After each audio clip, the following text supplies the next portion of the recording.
Hello friends, welcome to Universe of Naruto_X. If you love Naruto what if stories and anime explanations, don't forget to subscribe to the channel.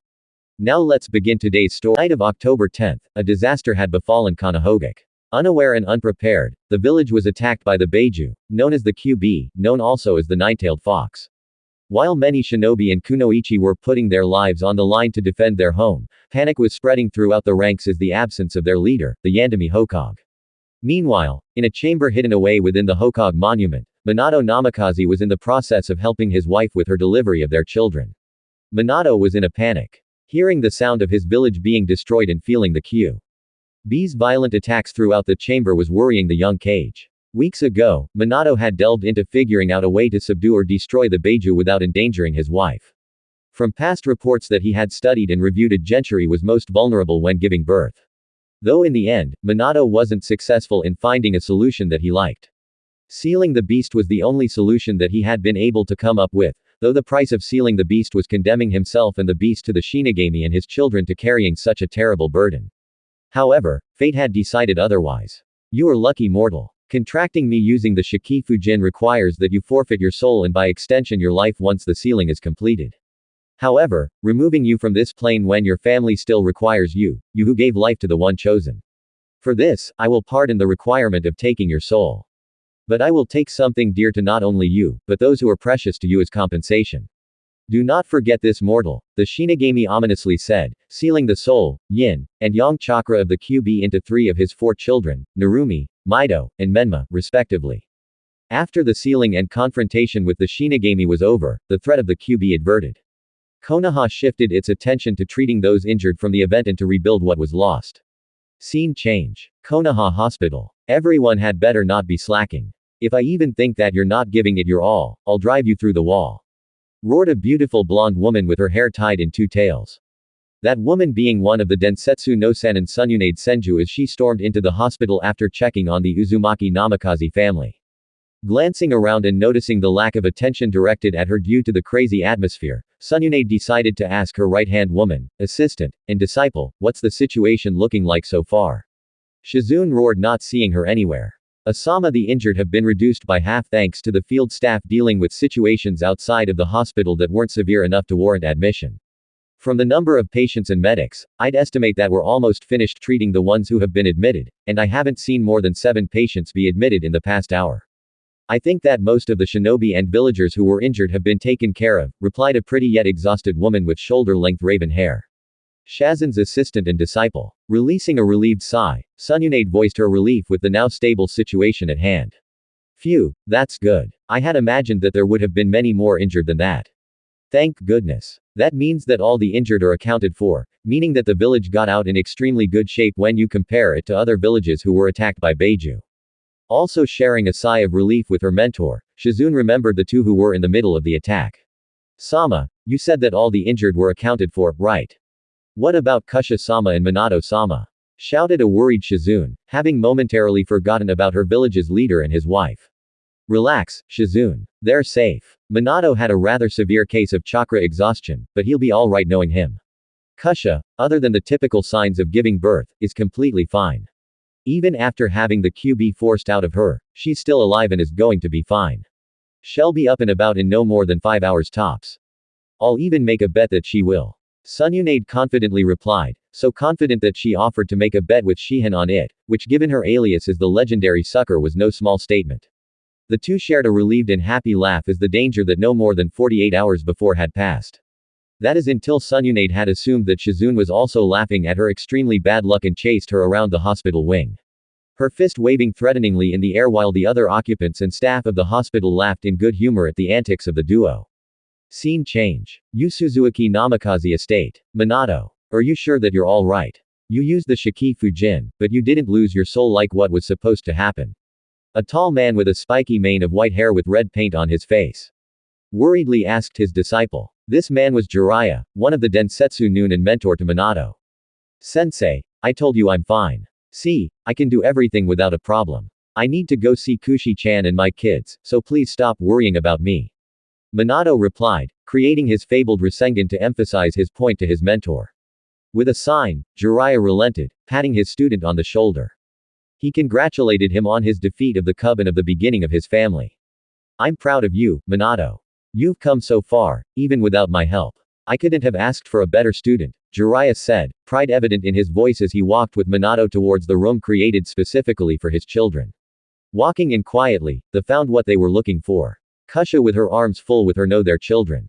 Wordlessly walking towards her and sitting down, he wrapped her and their children in a loving embrace. Their beautiful Kushi-chan, Minato said, resting his head on his wife's. Sinking into her husband's embrace, Kusha sniffled a bit before expressing her sincere thanks to whatever entity that allowed her family to stay together, though what seemed like impossible odds. Mina, we're together. We're all together. All of us. You didn't have your soul taken, and I survived having the QB force out. We're going to be able to watch our children grow up, and they'll have a family to love and take care of them. Kusha whispered as she sobbed quietly while shaking a little. The all too real possibility that she could have lost her husband and her life, leaving her children alone in the world with no one to care for them, taking its toll on her.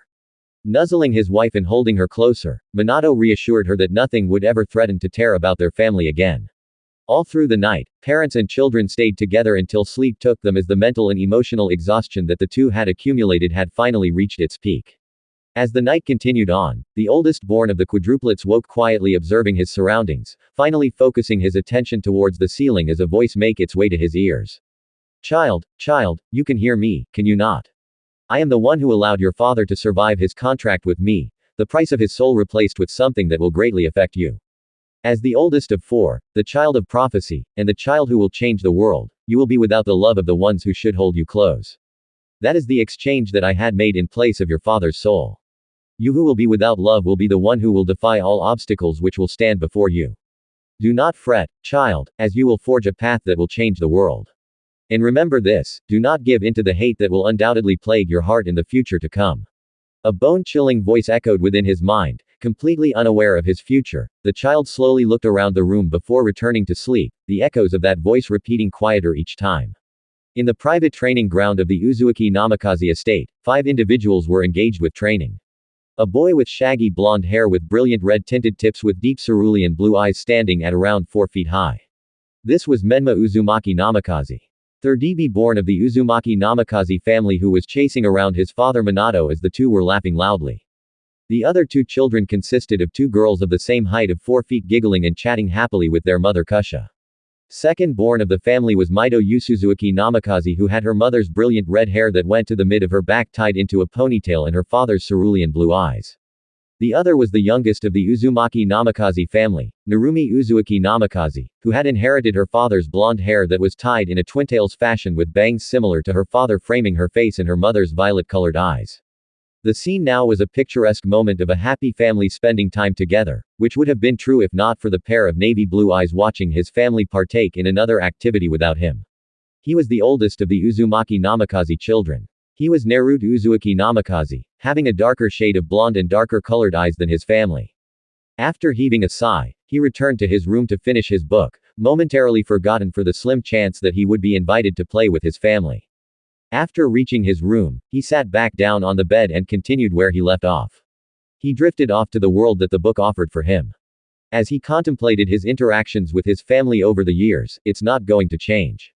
It is. It's been this way for as long as I can remember.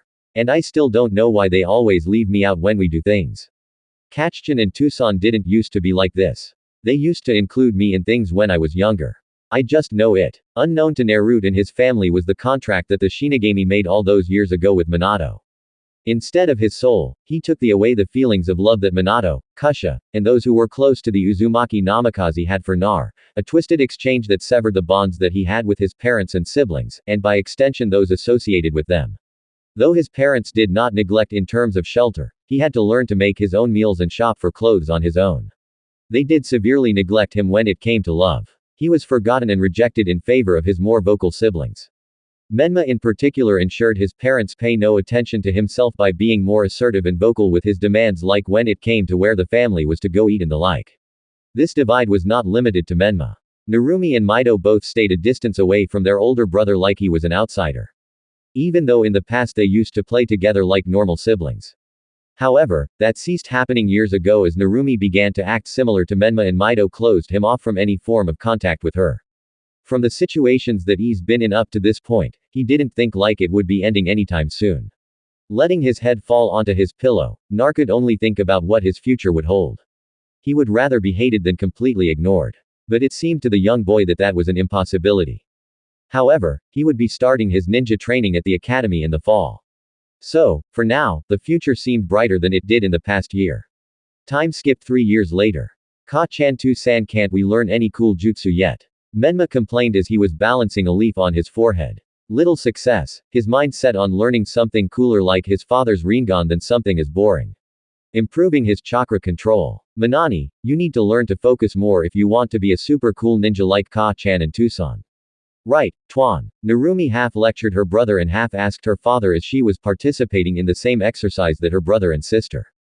Sitting next to Narumi was Mito, trying to concentrate on her own leaf through the ruckus that her younger siblings were causing if the tick marks that were starting to become visible were any indicator. Menma, Narumi, could you two please quiet down? I'm having trouble concentrating since you two are being so loud. Midito finally said, releasing her na-san-aura as Minato and Kasha called it. But undeterred by their sister's aura, the two started to argue as to who was better at balancing their leaf as her older sister's sighed at the impatience of sibling.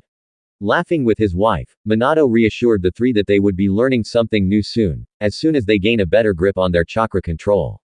While Kasha listed off the reasons as to why they needed to polish up their chakra control, or else they'd be just like her when she was a genin, a chakra powerhouse without any efficient way to use any of it, which seemed to have worked as the Mito started to work harder as her younger siblings quieted down and started to concentrate seriously with nervous expressions on their faces. As their children quieted down and started taking their training seriously, Minato and Kasha let their thoughts flow around the chaotic events that have occurred in the past couple of years.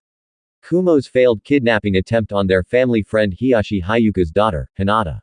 Luckily, Minato was on his way to the Inuzuka compound that night to drop off Menma when he spotted the Kumo nin carrying a sack and running. Naturally, his response was to put Menma down and chase down the shinobi and apprehend him. Apparently, he was a part of a splinter group made of Kumo nin who were remnants of a radical group back in the time of the Third Shinobi World War who desperately wanted the Byakugan. Then there was the failed coup d'etat orchestrated by under the same masked ninja behind the cub. All those years ago from the reports after the incident, those involved were under a particularly powerful genjutsu, warping their perceptions on the world and the things around them. Thanks to Kosa, Minato, Fugaku, Makoto, and their oldest son Itachi, things were settled with a few injured being the only casualties of the incident due to Minato and Kasha sealing the movements of the involved and to Fugaku. Makoto and Itachi using their sharing to disrupt the genjutsu. Finally, their thoughts drifted back to their family, namely to their oldest, who wasn't taking part in training with his sibling. Mixed emotions were swirling within the two as they recounted their past interactions or lack of interaction with him. Confusion and despair began to fill their hearts as the reason as to why they were so distant to their oldest son eluded them no matter how much they tried to remember. What happened? What? Why can't I find a reason why I've been ignoring him and leaving him behind? Agitated and confused, Minato mulled over the reason of his neglectful behavior towards his son. I want to be close to Nar, but for some reason I can't open my heart to him, and I can't help but feel as though that would put Mito, Menma, and Narumi in danger. Why? Why is that? While her husband was beginning to question if he was being paranoid or not, Kasha began to think of her oldest as well. I've failed as a mother to Naru-chan, haven't I? I just can't open my heart to him for some reason.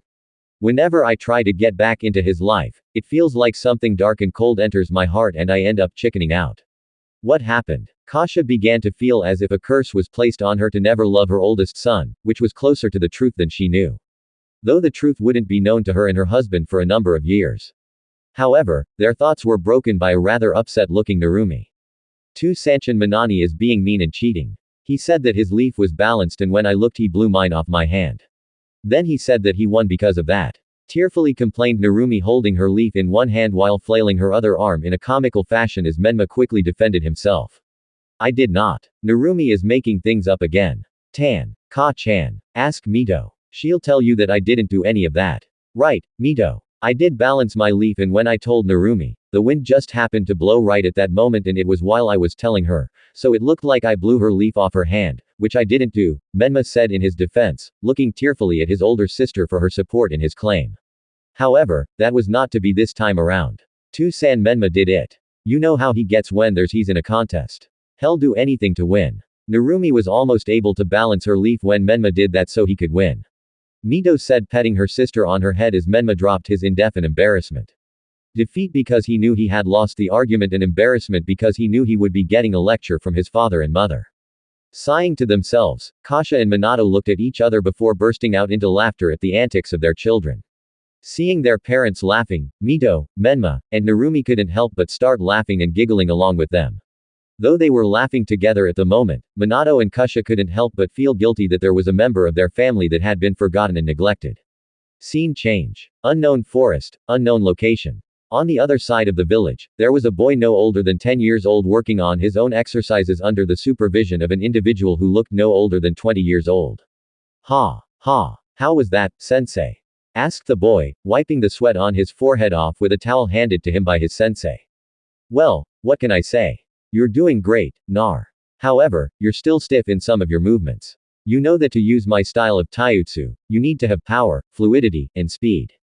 But don't worry too much about it. Alright. You're only 10 years old, remember? Naruto's sensei replied in a laid-back tone of voice. He stood at roughly 6 feet tall, having a muscular yet live build with short raven-called hair spiked up slightly with a stray stand hanging off of on the side and an electric blue eyes that held a twinkle of mischief. Though instead of round pupils, his looked reptilian in nature. This young man was a memory from the last Shinobi World War. Working as a shinobi for the village hidden under the sun Tigreer that wished to remain neutral from the chaos that consumed the land. Having no real military force due to being a rich agricultural village known during the war as Heaven's Catastrophe due to his unnatural and terrifying mastery and control over wind, fire, and lightning. Ryuhi Shirokan had succeeded in his mission to protect Taiyoakaker, inadvertently securing his title and page in the bingo books of various hidden villages due to decimating numerous parties that were attempting to take over Taiyoakaker. Though only a few survivors were able to make it back to their respective main forces and recall what they had faced. From the reports, it appeared that they had faced a demon in a man's body. Though the correct way to say it would be a dragon in a man's body. Born the only son of Tatsuya Shirokan and Ayane had Ryu was trained in taijutsu by his mother and kenjutsu by his father. Learning enjutsu and genjutsu from both of his parents and later signing his family's private summoning contract, which required finding a partner that matched his own style and personality. Eventually, his parents passed away by a disease that, from what his mother had told him, plagued their family for generations, as a side effect from training alongside their partners. Ryuhi eventually contracting the same dragon virus that his parents had passed away from. Nay, sensei, could I ask you something kind of personal? It's okay if you don't answer me though. Nar timidly asked, slowly turning towards Ryuhi with a somewhat bashful expression on his face. Haha, no need to be shy, Nar. I'm your sensei. You can tell me and ask me anything. Unless it's about women, I have no idea what goes on inside of their heads, and from what I've seen and heard, it's really kind of scary, Ryui happily replied. Though towards the end of his statement, he made a mortified face from admitting his lack of knowledge concerning women to his young student. First making an embarrassed face, Naruto's face quickly turned a little serious with a hint of anger seeping in at his sensei's nonsensical reply concerning him asking about something personal. Sensei, I don't want to know any of that and I don't care about that. I want to know why you won't go see someone so they can help cure you. Nar barked out, finally having had enough of his sensei not taking his disease seriously after knowing about for so long. Wiping the mortified look off his face. Ryu his expression changed from surprise to solemn. Ah, that's what you wanted to ask about. I remember telling you that I wouldn't be able to be your sensei for very long when I started training you 3 years ago. Guess you wouldn't have forgotten about that, huh? Well, Nar, do you really want to know the reason why I don't take my disease seriously? Looking at his student straight in the eyes and asking his question, he saw his student flinch before he nodded his head slowly. Letting a smile come to his face, Ryui walked up to his precious student, put his hand on his head, and ruffled his hair. Nar bowing his head slightly while his cheeks flushed pink in embarrassment and happiness. Well, Nar, the reason is because I'm going to die no matter what happens, so why bother, you know? After hearing his sensei's reply, Naruto's head snapped immediately up, staring at his sensei with disbelief in his eyes. From disbelief, Naruto's eyes quickly shifted to anger and confusion. After removing his sensei's hand by grabbing his wrist, Nar glared at him before yelling at his sensei. What do you mean? Why bother? Exclamation mark. You're going to die, Ryu sensei. Don't act like you can't do something to cure yourself. You need to find a cure, sensei. After venting his anger at his sensei's dismissal of his disease, Naruto began to tear up and started sniffling slightly, whispering something that spoke volumes about the feelings in his heart. You can't die, Ryan. You can't leave me alone. I don't want to be alone again. I hate being alone. After speaking from his heart, Nar was crying and sniffling at the thought of being alone in the world again. Raihi was the one who talked, played, praised, lectured, and trained him. He was the father figure that he had always wanted, and now Ryu could be at the Shinigami's door at any moment. The very thought of losing him terrified Nar to no end. Smiling solemnly and once again putting his hand on his students, he ruffled his hair gently. Nar, you remember what I said all those years ago when I met you for the first time? Flashback. Scene change. Unknown lake. Sitting on the shoreline of a small lake, boy around 7 years old was skipping rocks alone. His dark blonde hair blowing gently by the breeze, his navy blue eyes filled with sadness and were red and puffy from crying. The tear streaks fresh on his face. His eyes were unfocused, indicating that his mind was somewhere else. Because of that, he didn't take notice of the person who had taken a seat right next to him until he saw another rock that didn't belong to him skip across the surface of the lake. Turning his head, he saw a large person wearing a tattered black cloak. Though he was afraid at first, he became terrified once the cloaked individual turned to face him, and he saw their electric blue eyes staring into his navy blue ones. Though that fear vanished once they turned away and skipped another rock. Confusion replaced fear and timidly Nar gathered the necessary courage to ask the stranger for an introduction. Hello W who or why you Nar managed to squeak out stuttering a bit as the fear returned. Turning back to face him, the stranger did something that Nar did not expect. They or rather he laughed judging from how deep the voice sounded. Haha. I was wondering when you'd do something, though. I was expecting the old scream and run routine that most kids do when facing a stranger, especially if that stranger is as scary as people say I am. Laughing after his answer, he pulled back the hood of his cloak to reveal a youthful face and an energetic smile to the boy, who in response smiled back, albeit shyly. The name's Ryu Hai Shirokan, but just call me Ryu. What's your name? The energetic smile on Ryuha's face grew into a grin and finally introducing himself, he asked for Naruto's in return. Smiling back a little more, Naruto introduced himself and the two started talking and asking things about each other. After hearing about Naruto's past and his relationship with his family, Ryuha's expression darkened as he told Nar what was on his mind. Ah, I see. Your family isn't really treating you like family, huh? Well, you know what I'd say to that Nar. I'd say that if they're not treating you like family, like they're supposed to, then forget about them.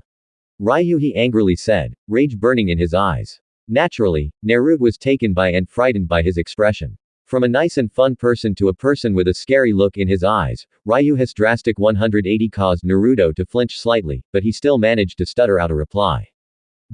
But they're my family, right? They're supposed to love me and see care for me. Ryu Hai quickly lost his angry look as he sighed, looking at Nar again. His eyes were sober, which again surprised Nar. If they were family Nar, you wouldn't be asking me that question. You know, family is supposed to love you unconditionally and care for you without having to be asked to. From what you've told me, they aren't your family. They're just people who share the same blood as you. That alone does not define family, you know. Ryuhi said, reaching out and ruffling Naruto's hair softly. After Ryuhi started ruffling his hair, Nar, who has never experienced such a gesture, could only lean his head on Rhea's hand. Sniffling slightly, he timidly asked something that would change his life. Then, I'm alone. I've always been alone. So, am I going to be alone forever? Then, Ryu. Looking up with teary eyes, Naruto found Ryuhi giving him a warm smile filled and eyes filled with what he saw in his parents whenever his siblings were with them. Love and compassion. There's no way you're alone. You know, I'm right here. I've never been able to have siblings. Or am I ever going to have children? You know, if people found out about their connection to heaven's catastrophe, they'd be hunted down for the rest of their lives just for being related to me. But I'll ask you, Naruto, and you don't have to agree or answer me. But how about becoming my little brother? Asked Ryuhei almost bashfully if the light dusting of pink on his cheeks were any indication. Snapping his head up, Naruto looked at Ryuhei with almost comical disbelief in his eyes. But more than that, they were also filled with hope. Hope that what Ryu was saying wasn't a twisted lie, but an actual offer of becoming a part of a family. Launching himself at the young man, Naruto wrapped his arms around Ryuhei and buried his face in his chest. Will really let me be your little brother? Are going to be my older brother but not care for me and leave me behind? Nar mumbled with doubt heavy in him trembling voice before asking something that made Ryu flinch slightly but quickly recover. Will you always be with me and look out for me? Ryu Enshin slowly wrapping his arms around Nar. Ryuhi brought a hand up to ruffle Naruto's hair gently. If you're going to ask me like that, how can I say no? Tightening his embrace on his new Otudo little brother slightly, he replied in a gently voice that soothed all doubts that Naruto had about his new Aniki. No matter what, I'll always be here for you, Nar. Even if I'm not here physically, I'll always be with you in your heart as long as you don't forget about me. Sniffling a little bit before he raised his head, Naruto, for the first time in a number of years, finally revealed a heart-melting smile. Thank you, Ryu Enshin. Thank you for wanting someone like me. After seeing his Odo smile, Ryuhi could only smile back in return before hugging Naruto again. And thank you, Nar, for wanting to be a part of my family. I'll always be watching you and I'll do my best to make you happy and protect you. I promise. After which Naruto looked up and through teary yet happy eyes, he replied with a smile so bright the sun looked dull in comparison. You already have Ryu Nichin. Flashback end. Sniffling and nodding his head, Naruto looked up at Ryuhi and repeated the words that he told him all those years ago after they made their bond as brothers.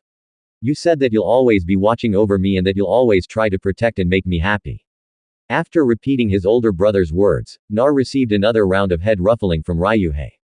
That's right. So don't be sad. All right. I'll always be in your heart as long as you never forget about me and the times where we laughed, cried, and enjoyed with each other. All right. And here, I have something for you. An anniversary present. It's been 3 years since we made that promise to each other. Remember, Ryuhi said in a happy tone, handing Naruto a simple black and white scroll. Looking at his father, then reaching timidly for the scroll, Naruto looked at it before voicing his curiosity. Ryuni, what's in here? It looks like a normal scroll. Is it another scroll for history or training exercises? Yeah, that scroll contains everything that I've collected over the years, including my family's scrolls, various weapons, including my personal ones, and other things that you'll have to find out yourself before giving his brother a smile and patting him on the head. But hey, we'll save that for next time. Alright, get home and we'll pick it up next time. Alright. Wiping the rest of his tears away, Nar returned his brother's smile before giving him a hug, which was returned tenfold.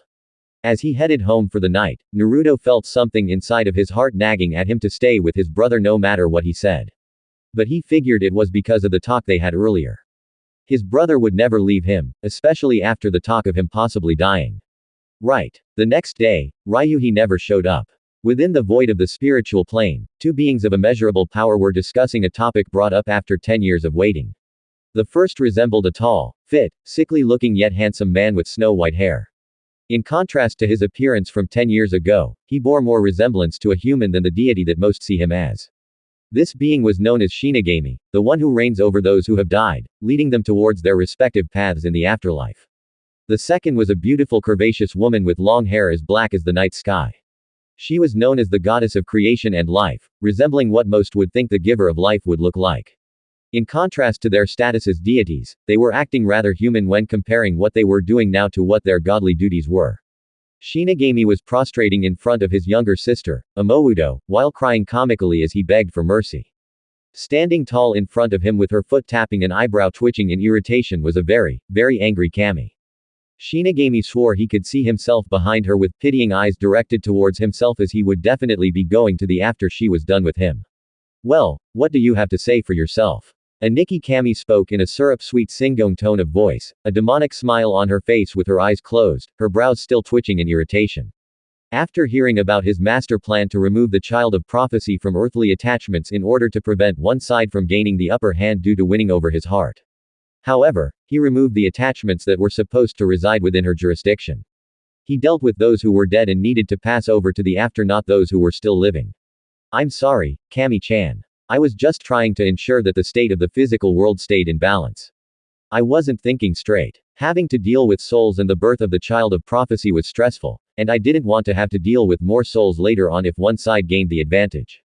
Forgive me, please. Begging his emu for any mercy on his soul, Shinigami pleaded, giving his reasons for usurping his control over an issue that belonged to his IO's domain. Sighing, Kami stopped her foot from tapping and her brow from twitching. Running her hands down her face. She could only groan at the complications that her idiotic Aniki caused. Not only did he interfere with the living, he probably ruined a family because he wanted to skimp out on work in the future. Opening her eyes and revealing her striking emerald green eyes, she glared at her brother. You idiot. Do you know how much you messed up? You could have destroyed a family because of your laziness. You're such an idiot. Why do I have to deal with such a lazy, inconsiderate, sloppy, dumb brother like you? Kami roared, grabbing Shinigami by the collar of his kimono and shaking him violently while angrily lecturing him about his use of shortcuts to cut his time dealing with work down. After she finished lecturing her brother, she dropped him, panting, trying to catch her breath after her angry lecture. Laying on the ground with his normally onk's eyes replaced with swirls, Shinigami could only thank whatever other god had saved him from his Iudo's wrath. After regaining his conciseness and composure, he explained the situation with the child of prophecy to his sister along with what has happened in his life. Naturally, he was beaten badly due to his regenerative abilities tied to his status as a god. His emo doesn't hold back. After his beating, his sister looked at him, her eyes still angry, but now serious. Seeing the look in his sister's eyes, Shinigami quickly became serious as well. Aniki, how do you know that one side won't gain the advantage? From your reports, he doesn't care for his family anymore, and by extension, the village that they reside in due to their neglect and ignorance of his existence. What's to say that we won't turn on them if another village or power tempts him with the offer of power, wealth, or family? A child isn't capable of thinking rationally with their mind as most of their logic and reason stems from their emotions. He could be unstable and that could cause an imbalance. You know that just because you can observe him doesn't mean you know the inner workings of his psyche. Kami stated, not trusting that her brother knew what he was doing or even what he was thinking. Removing the love of a family was a twisted act in of itself. But then removing the hope of ever feeling love from the place that was growing up in, that was the most twisted thing that her brother had ever done. Looking his sister right in her eyes, Shinigami didn't flinch like he normally would from her glare. Kami-chan, I know that I've made a lot of mistakes in the eternity that we've known each other. And I do mean a lot of mistakes. But this isn't a mistake. I know that I removed the feelings of love from that child's family and village. And I know that what you're telling me is true. But what I haven't told you yet are the final pieces of information from my report regarding the one who has taken that child under his wing. At the end of that statement, Kami lost her glare as her eyes widened by minute amount. What? Don't tell me that a single person has secured the loyalty of the child of prophecy for themselves. Kami shouted, fearing for the state of the physical plane if a corrupted individual had managed to place the child of prophecy under their control. But her concerns were lost as her brother shook his head with a small smile, gracing his features. No need to be concerned, my dear Amo, the one who secured possibly the only position within that child's heart has passed on. At his statement, Kam's eyes widened considerably.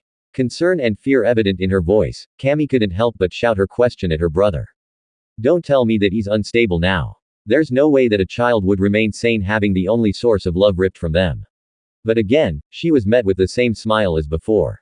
Like I was saying before, you rudely interrupted me, Kami-chan. Kami had the decency to blush at her actions. The one who has shown that child love also made it known that he would be passing on into the after well before his time came. That act alone will most likely cement the fact that the child of prophecy will remain neutral in the physical plane. Though his heart will be frozen over, he will not vent his anger and hate on the world. He was raised by one of the Shirokan after all. And you know that they were ones who always managed to steal their hearts in times of great pain and hate. He will undoubtedly carry on that ideal as from what I have seen, he cared a great deal about that person. Now I will be slowly removing the curse which in 3 years' time will be completely lifted at which the village's Janine exam will commence. By doing that, it will ensure that he will form no permanent bonds with anyone within the village and that his bond to the one who showed him love cements itself within his heart. That'll secure his neutrality within the physical plane. Looking slightly confused, Kami decided voice her confusion as she didn't understand why he would remain neutral after all that will possibly happen in the future. Wait, Aniki, why would he remain neutral? Won't people ignoring him after he's experienced love make him hate them more? Especially if his family continues to love each other and continues to leave him on the side, or if his siblings or others harass and antagonize him due to him being a social outcast of the village. But once again, her brother reassured her with a smile. Don't worry, Kami-chan. He won't give in to that hate. He was raised by his brother to have a strong and sturdy heart that can endure than a weak one which would give in to the hate. I assure you on my status as the one who reigns over death and as your older brother that he will not give in to the hate that the physical plane has. Trust your Aniki once in a while. All right, Shinigami confidently said, looking at his sister with confidence radiating in his eyes. Her brother's confidence eventually won her over as she accepted his plan. All right, Aniki, I'll trust you. Just don't do this kind of thing ever again without consulting me first. Okay. Kami bashfully told her brother.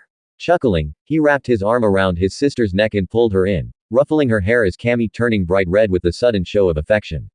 However, her blissful moment of bonding with her brother was ruined. Nay, Cammy-chan, why are you so red? Don't tell me that you're getting sick. Gods can't get sick, can we? Her eyebrows started to twitch as her brother immediately started freaking out about gods catching mortal illnesses until she finally snapped. Flushing red with anger, Cammy kicked her brother where the spiritual sun don't shine. Then she huffed and walked away as her brother collapsed to the ground writhing in agony clutching his blessings. Hemp males are all stupid human or god. Baka Aniki. Cammy angrily said the first part but mumbled the last part. Her face still slightly red with anger and embarrassment. Time skip 3 years later. Scene change. Konoha Academy. Konoha's Academy. A place for children to prepare for a career of being a shinobi or kunoichi to protect and serve their village. In the classroom being headed by Chuna Naruka Yumino and Mizuki were the next generation of potential ninja that would be united under the will of fire. In this particular class held the most notable students in the academy. Sitting in the front row was Menma Uzumaki Namikaze with his best friend Kiba Inuzuka, son of the Inuzuka clan head. Beside them were Menma's sisters, Mito and Narumi Uzuaki Namikaze with their best friends, Yukumo Kurama and Hinata Hyuga. Next to them were the Uchiha twins Sasaki and Satsuki, their usual scowls present. Behind them in the second row were best friends Shikamaru Nara and Choji Akamaiki, sons of the Nara and Akamaiki clan heads, respectively.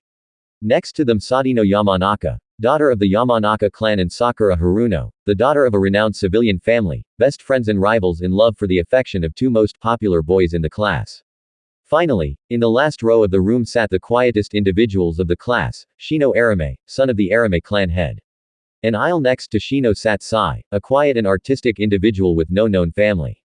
Lastly, next to the window in the back sat Naruto Uzumaki Namikaze, the oldest of the Uzumaki Namikaze siblings and the most distant. As Iruka and Mizuki called roll before getting ready for the Jonin exams, everyone quieted down, some nervous, others excited for the exam to commence. The exam consisted of multiple parts. A written portion which covered basics in history and tactics. A physical portion which consisted of taijutsu sparring with an instructor and the use of kana and shuriken. And lastly, an enjutsu portion which tested the proficiency of using the Academy 3 in. The 3 being Hen no Jutsu, Bunshin no Jutsu, and Kabarami no Jutsu. All of which were needed to be used successfully in order for an academy student to pass. However, there was an extra credit or replacement opportunity in which if the student performed a jutsu outside of those 3, which would replace the one that they had failed to do or add extra points to their exam, which could be the difference between becoming the Rookie of the Year. Seeing the looks of apprehension and excitement on his students' faces, Iruka couldn't help but smile and formally begin the exams. All right. Well, I know a lot of you are nervous and excited. So, let's begin. After which, they started calling students to test. Overall, all of the students of this class had passed with many exceeding the needed benchmark, which made Iruka a proud teacher. However, when it came to the oldest of the Uzumaki Namikaze, he couldn't help but feel a little guilty having seen how far behind he was compared to his other students. He knew about the stigma that Naruto held, being the oldest child of the clan, yet being the weakest. Iruka knew that he should have tried to help his student more, but he couldn't for some reason. He blamed it on the fact that it would have probably be seen as favoritism, and he didn't want that. But looking back, it probably would have been the right thing to do. Despite what people would have said, Nar was probably tied for dead last of the year next to the children who weren't serious in becoming ninja. He managed to pass by the skin of his teeth on the written and physical exams, scoring usually 1 point over the failing threshold and landing his kanai and shuriken 1 over the needed amount to pass.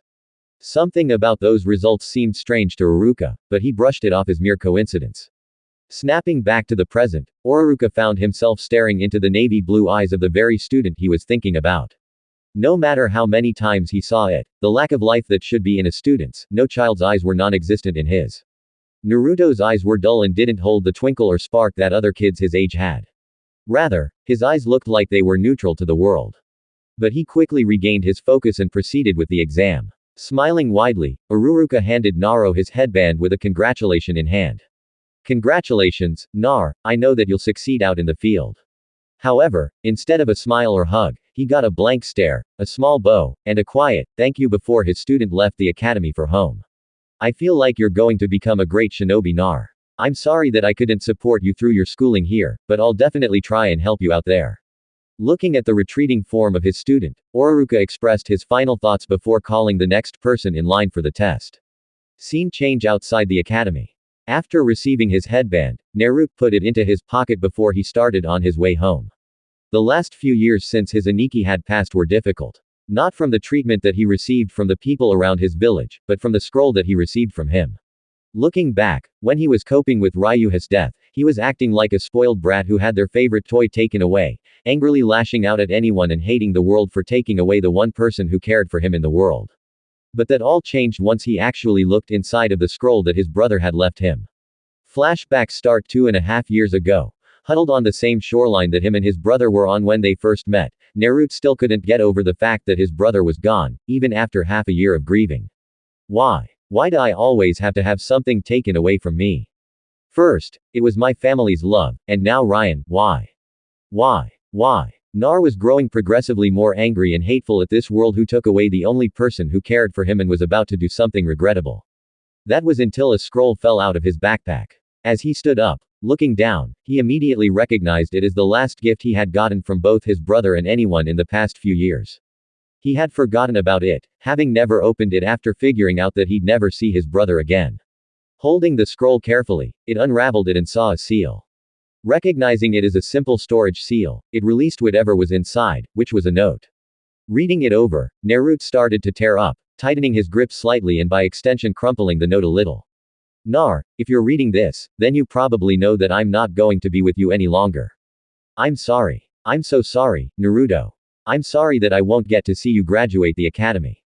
I'm sorry I won't get to celebrate your birthdays anymore with you. I'm sorry that I won't be able to embarrass you on a date with your girlfriend. I'm sorry that I'm such a horrible brother. I know that you'll probably never forgive me for leaving you behind, but know this. Know that I'll always be looking out for you. Even now, I'm looking out for you. I know that you're upset, hurt, angry, sad, and 100 other things. But never give into any of those negative emotions. Auto, they only lead to pain and more hate. I know that you're stronger than that. I'm the one who did train you. Remember, Nar, inside this piece of paper is what I promised you on that day. It contains a large scroll which can only be opened by smearing you blood on it with a little bit of chakra. And it contains everything that I said it would. It has my life savings down to the last Rio sealed within. My family's techniques and secrets, my own techniques and secrets, the weapons that I've collected, and my own swords. It also contains all of my research on information on various things in the world that I hope you never reveal to anyone else. In addition, it also contains my family's summoning contract once you're old enough. Sign it and you'll be reverse summoned to Thousand Blade Mountain, the home of the dragons. Yes, Nar, the same dragons that I told you stories about. Once there, don't be afraid. They all act mean, big, and scary. But once you break past their scales, they're all very kind and loyal. Ask for my partner Joe and tell him that you're my little brother, and he'll defend and vouch for you. After all that is settled, find a partner who will complement you and that you can bond with. You'll know when you find them. Trust me, Nar, remember that no matter what anyone says, you're the strongest and kindest person that I've known and had the pleasure to call my Otudo. Don't give in to the hate that plagues this land. Rise above it and prove that you have the blood of a dragon running through your veins. I've made a training schedule of Tai, Nin, Gen, Ken, Kin, and a little bit of Fu and Jutsu for you for the next few years along with training from the elders until you turn 18 and I know that you'll be able to follow it and benefit from it. After that, I'm sure you'll have already mastered everything that I have to teach you. Lastly, find someone who you can relate to and get to know them. Find someone who you can trust without reason and if possible, find happiness with someone. Nar, I know that you'll make me proud and that you'll become a great shinobi. So, until we meet again in the afterlife, Nar, remember that I love you and that I'm always watching over you. By the end of the letter, Nar was sobbing loudly, wiping his tears away with the sleeve of his jacket. After sobbing for over half an hour, Nar made a promise to himself that he would follow what his brother asked him to do to train and to hopefully find happiness. But as far as Naruto was concerned, becoming strong was the top priority on his list. The first thing he did was nick his thumb, smear his blood over the seal, and begin training. Ryu Nin, I will become strong so that once we meet again, I'll be able to stand next to you as your brother. Flashback end, sighing to himself. He could only be embarrassed that he acted like he did. His partner would be mortified if he ever found out. But once he got over Ryuhi's death, he began to notice things that started to unnerve him greatly. Over the past 2 years, he started to notice that people were starting to pay more attention to him. It originally started out small with people actually looking at him instead of through him. That would have been fine as he didn't really want anything to do with people as his only objective was to follow his training schedule. However, last year was when it got to the point where they started talking to him. Originally he wanted to ignore them like they had done to him. But he remembered that his brother asked him to be above hate and doing that would undoubtedly cause people to hate him. So he settled for giving quick responses which worked for quite some time. That is until his family started to try to talk to him. Menma was the same arrogant and obnoxious person Naruto remembered him to be. Mido and Narumi acted like nothing had ever come between them, talking to him in an overly familiar way which irritated him to no end. And his parents were the worst. They tried to cuddle him like some child. They were a few years late for that as he was already self-sufficient by the time Ryu had adopted him as his younger brother. It got worse when they tried to include him into their training sessions, which he always skipped out of their training years behind his in his opinion. Though he desperately wanted to snap at them and demand the reason as to why they were suddenly acting like he always existed, he knew it would be waste of time. In the end, he treated them the same way he treated everyone else, distant and without any form of attachment. But slowly, Ryuha's words of not giving into the hate and finding happiness in his life were starting to take effect on him. While knew he wouldn't love his family, he wouldn't hate them either, at least not until they did something to garner one or the other. His thoughts were broken when he spotted the same people he was just thinking about. His family happily chatting with other families about their kids.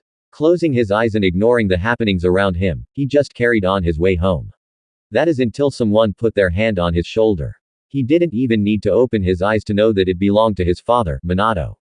Cracking one eye open, he glanced at his father with the same dull look in his eye and questioned him as to why he was stopped. There a reason why you're stopping me? Nar asked, his voice quiet without a hint of warmth or familiarity. Minato had seen his oldest walking out of the classroom alone without waiting for his siblings to finish. Deciding that it might help mend the relationship that they had, he stopped his son. However, while he expected the tone of voice and look that his son gave him, it still pained him greatly. Over the course of the past 2 years, Minato had begun to notice that he didn't feel the unease that he used to feel when he saw Nar before. He felt the same way he did about a stranger interacting with his family. But that slowly started to change. At first, he was suspicious, but as time went on, the feeling of unease completely disappeared, and it was replaced with a longing to reconnect with his son. However, his plan to reconnect Naruto with the family failed miserably. He avoided speaking to any of them for more than a sentence, 2 if they were lucky. And when he did speak, he spoke with an overly formal manner, his voice quiet and without a hint of warmth, not even calling him to San and Kusha-ka-san anymore. It was like speaking to a stranger one had just met. Though Minato wasn't deterred, he was set on reconnecting the bond that they all once had. I wanted to ask why you're leaving already. Aren't you going to wait for your siblings to finish Nar? Asked Minato in a soft tone of voice, a voice Nar had only recently been exposed to personally, and it unnerved him slightly to hear it from someone other than Ryu. However, Nar answered, I'm sorry, Minato-san, but I would rather not wait for them. Please excuse me. Though, as he turned to leave, he was met by a red-headed missile, his mother, Kusha. Kusha like Minato lost the apprehension that she used to have when she saw and interacted with Naruto and was doing her absolute best to try and get her son back into the family. Though she was met with the same treatment as her husband and everyone else for that matter. Naruto-chan, congrats on passing your genin exams. Where were you going? You're going to wait for your siblings to finish, right? Kusha released Naruto from her hug and asked him in confused manner. She then looked at Minato and saw him shake his head, which made her frown. Naruto-chan, you need to wait for you siblings. You know, it's only polite since they're you family. Kusha scolded Naruto. However, he just looked back at her with the same blank navy blue eyes before reiterating. Kusha, you know that they've never been made to wait for me before. Why should I be expected to wait for them when they haven't shown the same courtesy to me? Nar questioned and Kusha winced at this dismissal of calling her Kakin but brushed it off though she found herself unable to answer his question. He was right in his statement. She never made any of her other children wait for their older brother, but this only served to fuel her desire to unite her family once and for all. Naruto-chan, I know that we're not on the best terms as family. I know that for a long time we've been very bad parents and your siblings haven't been the best either, but we're still family, you know, and family needs to care for each other and stick together. Kusha spoke in a soft tone, looking at her oldest in the eyes. Once Kusha said those words, Naruto's mind flashed back to the memories that he shared with Ryu, then to the words that he had told him about what a real family was. Family is supposed to love you unconditionally and care for you without having to be asked to. From what you've told me, they aren't your family. They're just people who share the same blood as you. That alone does not define family, you know. Snapping out of his short stroll through his memories, he figured it would be less of a hassle if he just entertained their request. Crossing his arms, Naruto turned towards the academy, waiting for his siblings to emerge. Seeing their oldest listen to their request and accept it made Minato and Kusha happy beyond words if the matching smiles on their faces were any indication. They knew that they would have a long and difficult road towards rebuilding their relationship with their son. But they owed it to him. The guilt and shame that plagued their hearts were unfathomable, seeing how their oldest was practically a stranger in his own family tore at their hearts, and they knew that it was their fault and theirs alone. Over the last 2 years, the feelings that they should have always had for him slowly started to surface for the first time in their lives. That alone confused and frightened them. From viewing their oldest son as a stranger and potential threat to the safety of their family to seeing him as what he really was, as their oldest son who they love and care for, it baffled them to no end. But after having a heart-to-heart with each other, Minato and Kosa had promised to reconnect their oldest and give him the love that he deserved and more. Soon the two were broken out of their thoughts as they were the telltale signs of their youngest daughter. If her shouting of Tucson and Ka-chan were any indication, Narumi's day couldn't have gotten better. She had just passed her genin exams and made it as one of the top contenders for Kunoichi of the Year and Rookie of the Year along with her brothers and sister. Though there was one thing that did make her sad and that her heart yearned for, that was the love and attention of her oldest brother, Nar. She knew that she was never the ideal little sister towards her brother.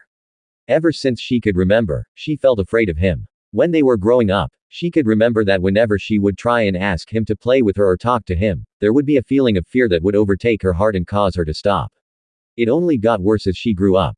As she got older, whenever she would see her big brother, something inside of her as a human being screamed that he was dangerous and to stay away from him at all costs. Of course, she was a child then and followed her instincts. But looking back, she regretted every moment of it. Though, the last 2 years were strange. The primal fear that she had for her brother slowly started to fade away, and in its place was replaced by adoration and desire for her brother to accept and forgive her for all she's done. Now, the only thing that stood in her way of loving her brother was him himself. But that wasn't going to stop her from getting what she wanted. Everyone knew that an Uzumaki never gave up until they've got what they wanted. After catching the sight of her mother's striking crimson hair and her father's brilliant blonde, Narumi cheerfully ran towards them.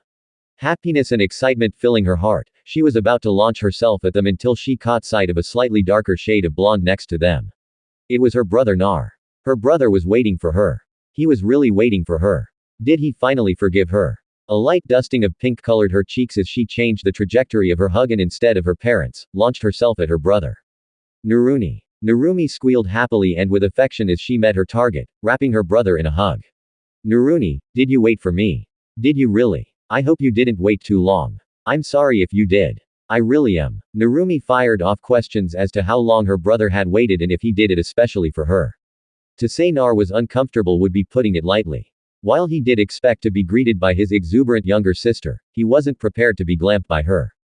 Unless it was contact from sparring, he didn't do well with physical contact with others. He wasn't quite used to it yet. Slowly, he managed to detach the blonde from himself and was met with a pout in return. To answer your question, Narumi, I am waiting for all of you to finish. And no, I didn't wait long, Nar replied in his usual deadpan voice. Though that didn't deter Arumi for long, after hugging and getting a congratulations from her parents, she went right back to Nar and hugged his arm to her chest with a cherry smile on her face. Okay, Narumi. We'll for Maiden and many together. Then Narumi chirped with a smile on her face, much to Naruto's chagrin. Nar could only sigh as his sister giggled as she tightened her grip on him. Off on the side, Minato and Kasha could only smile at the scene. Narumi always managed to ignore the cold and distant aura that Naruto had, and it always warmed their hearts to see their youngest able to breach the armor around their son's heart. Soon they spotted the blonde and crimson hair of their remaining 2 children, both with smiles on their faces. Menma was feeling like he was on top of the world. Not only did he destroy the genin exam, he was sure that he'd be the one who'd become Rookie of the Year. However, his mood quickly rose as he saw his family waiting for him with smiles on their faces. Quickening his pace, he ran towards them only for his mood to drop like a rock in lake. He saw his brother there as well. It was well known in the village that Menma didn't like his brother. The word most would use would be detested or disgusted. However, that wasn't how Menma truly felt. Menma had admired his older brother when they were young, always imitating what he would do when they were children. But as he grew older, he began to feel inferior to his brother for some reason. It only grew as they did. Menma becoming more vocal and demanding when Naruto would speak his mind or give a suggestion in order to overrule Naruto's suggestion with his own. Eventually, Menma's feeling of inferiority turned into dislike, which eventually created a gap between the two. During the past 2 years, Menma's feelings of inferiority and hate began to fade away. Though he still did not view Naruto as his equal, nor treat him any differently. Menma had seen his grades, both written and physical, and he knew that he was definitely stronger and smarter than his brother.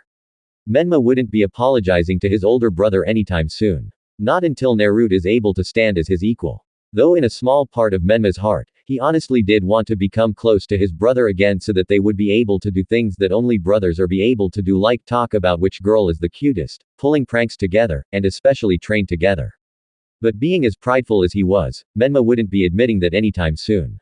His face visibly souring, Menma sneered at his brother.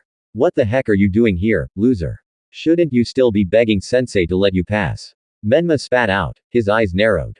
Minato and Kasha were well aware of their son's volatile relationship, but they didn't think that it was this bad. But before they could say anything, the final member of their family spoke out in her older brother's defense. Midito was happy. Rather, she was ecstatic. She had seen her older brother pass his test, and the possibility that they would be on the same team had increased. Like Narumi, when she was young, Midito had a primal fear of her older brother for some strange reason. But like everyone else, within the last 2 years, her fear disappeared and was replaced with the same adoration and desire for her older brother's love and affection that Narumi had. Though unlike her sister, Mito didn't rush in like Narumi did. Her philosophy was try and slowly work her way back into her older brother's heart. But there were times where she would break that, and this was one of those times. "Menma, didn't you see that Naruto was one of the first to earn his headband? You're always sitting in the front, aren't you?" Mito said, her eyes narrowed at Menma's insult towards her older brother. Though when she saw her younger sister so closely attached to him, Midito's eye twitched in both irritation and jealousy. But before anything else happened, Naruto decided to finally speak up. "Well, now that the exams are over, I'll be seeing you all later." Managing to once again pull his arm free of his youngest sister's grasp, Naruto started walking away, unconcerned with the slightly hurt look in his family's eyes and the angry look in Menma's. Guess making him wait for everyone to finish was asking for too much, Makan. Kusha said, sadly looking at the retreating form of her son. Feeling an arm wrap around her waist, Minato pulled her in close and gave her a reassuring squeeze. "It'll be okay, Kushi-chan." After comforting his wife, Minato turned towards his remaining children. "All right, kids. Why don't we go get something special to eat in honor of all of you becoming Jonin?" Instantly, he got eager nods from his kids, though one voiced her concerns. "Nay, Tuan, what about Narumi? Shouldn't we go get him?" Narumi asked the question on both her and Mito's mind, and even a tiny bit of Menma's, smiling at her consideration of her older brother. Minato patted her head. "You know how your brother likes his space, Yume-chan, we'll be able to have dinner together one day. I promise." Seeing his daughter sadly nod her head, he decided to lead them into the village for a night of celebrations. Scene change: unknown lake. Arriving at his destination just as the sun was starting to set, Naruto once again found himself at the lake where he and Ryu met, a gentle breeze blowing. Smiling slightly, he reminisced about the fond memories that he had with his older brother. Reaching into his backpack, he pulled out a familiar scroll. Unsealing small bottle of sake and saucer from a seal that read, "Graduation." Naruto filled up a saucer, and smiling, he poured it carefully into the lake before filling it once again to down it himself. The bottle only held enough sake for 2 saucers, and that was enough for Nar. Laying down on his back, his arms crossed behind his head. He let his mind flow back to the times he shared with his older brother as he closed his eyes. As Naruto listened to the soft blow of the breeze, he didn't notice the silhouette of a person sit down next to him. As the wind blew his hair gently, the silhouette slowly reached over and ruffled his hair softly. As he felt a very warm and familiar sensation, Naruto slowly descended to the world of sleep. As his mind slowed, the ambient noises of the wind quieted to nothingness. He caught a voice in the wind. Naruto fell asleep, never noticing the tears that were falling down his face and the small smile on his lips. "Congratulations, Auto." Inside the office of the Hokage, 2 figures could be seen discussing a topic that was on the minds of everyone who were associated with the newly graduated genin. That topic being the teams that they would be placed on. Heading the meeting was of course Minato. Being the Hokage, he had the final word as to who was on what team with which instructor. given a record of each individual genin, listing their strengths, weaknesses, special attributes, and other notable traits. The second was the final of the Densetsu no Enin Orochimaru. Orochimaru was once considered a traitor, having been arrested after suspicion about what went on in the lab that he operated. Having no doubts about his innocence, he willingly let the Ambu squad led by Minato and Jiraiya search his lab. However, what he didn't expect was to be attacked by his best friend and Minato then have suppression seals put on him. At first, he was outraged, demanding why he was being arrested, but soon that anger turned into shock as he saw what was inside of his lab. His lab, normally spotless and sterile, was covered in blood and gore. At first, he thought it was a genjutsu that someone had placed on him. But after futilely trying to release it, he knew that it wasn't an illusion. After he was taken to Ibiki Morino for interrogation, though, after he asked that they have Inochi Yamanaka to prove his innocence by reviewing the past few hours of his life, they apologized and released the seals on him. During the interrogation, they had found that it his second apprentice Kabuto who had framed him. Kabuto had been stealing information and resources from his lab for his ex-teammate Hyoko, who was banished after his experiments on human subjects were found by Orochimaru and Jiraiya. Though they were unable to find Kabuto, even with multiple squads of Ambu dispatched throughout the village. After the incident, Minato and Jiraiya apologized for their mistake. Jiraiya espically. However, he brushed them off saying that they were only doing their duty and that he would have done the same. Originally, he was bitter and angry that his sensei and the Sandaime Hokage Hiruzen Sarutobi had chosen Minato as the Yandaime. But after Hiruzen talked to him about his reason, he grudgingly accepted. But slowly he grew to like the boy, thanks in part to Jiraiya forcing him out of his lab to meet with him for a drink from time to time. Now he was the head of the torture and interrogation force and main consultant when it came to building teams as he oversaw all outgoing genin from the academy and had some insight as to what went on inside of their minds due to his position. That being said, Minato, what do you think of those for the potential team builds? Orochimaru asked, showing Minato a diagram with multiple different team compositions ranging from tracking, assault, and support. After pointing out the candidates that would only be able to fill one role due to their skill set, he brought out a chart showing the candidates that could fill multiple roles in a squad. So far, the teams look great. Thank you, Orochimaru. Minato expressed his sincere thanks as squad building in the past was a difficult process of basically putting genin together and seeing if they would work or not. But with Orochimaru, squads that have been assembled with his insight have had a 94.7% rate of successful squad dynamics. But I am concerned about one thing. Orochimaru was a little surprised. As usually, Minato almost never any qualms over the suggestions that he made, though he had a sneaking suspicion as to what it was about. What's your concern, Minato? It's over your children, isn't it? His suspicions were validated when Minato rubbed the back of his head in embarrassment. Minato voiced his confusion as to why his oldest wasn't included on the possible squad list. Yeah, you hit it right on the mark. Orochimaru, I wanted to know. I didn't see Naruto's name on any of the squad suggestions that you showed me. After hearing his question, Orochimaru sighed. Minato, you and I both know that your oldest son was treated like he never existed by both his family and the village, myself included. Though we both know that because of that he doesn't trust anyone, not even you, Orochimaru stated, seeing how Minato was about to retort. Do you know how he performed in the academy? Minato, after hearing the question, frowned and nodded his head. I do, Orochimaru. From what I hear from practically everyone, he's the dead last of the academy, even more so than the students who weren't serious on becoming ninja. His performance on the written and physical exams bring barely passable. It's actually a miracle that he passed, Minato said, his voice thick with guilt and shame. That being said, have you ever seen his actual scores and performance on the written and physical exams? Seeing Minato shake his head in the negative, Orochimaru took out Naruto's file and handed it to Minato. After taking it and opening, he didn't see what Orochimaru was trying to hint at. Though he did WSE when he saw how poorly his son did. Seeing that Minato didn't get it, Orochimaru could only sigh. You don't see it, do you, Minato? Isn't it suspicious that his grades are more varied? How on every single exam, physical and written, he has managed to score 1 point above the failing threshold. That alone warrants suspicion. It's as if he is deliberately placing himself low in order to conceal his strengths. Now that I'm thinking about it more clearly, I'm sure that he's intentionally hiding his skills. Though for what reason I'm not sure of, Orochimaru said, his brows furrowed in thought.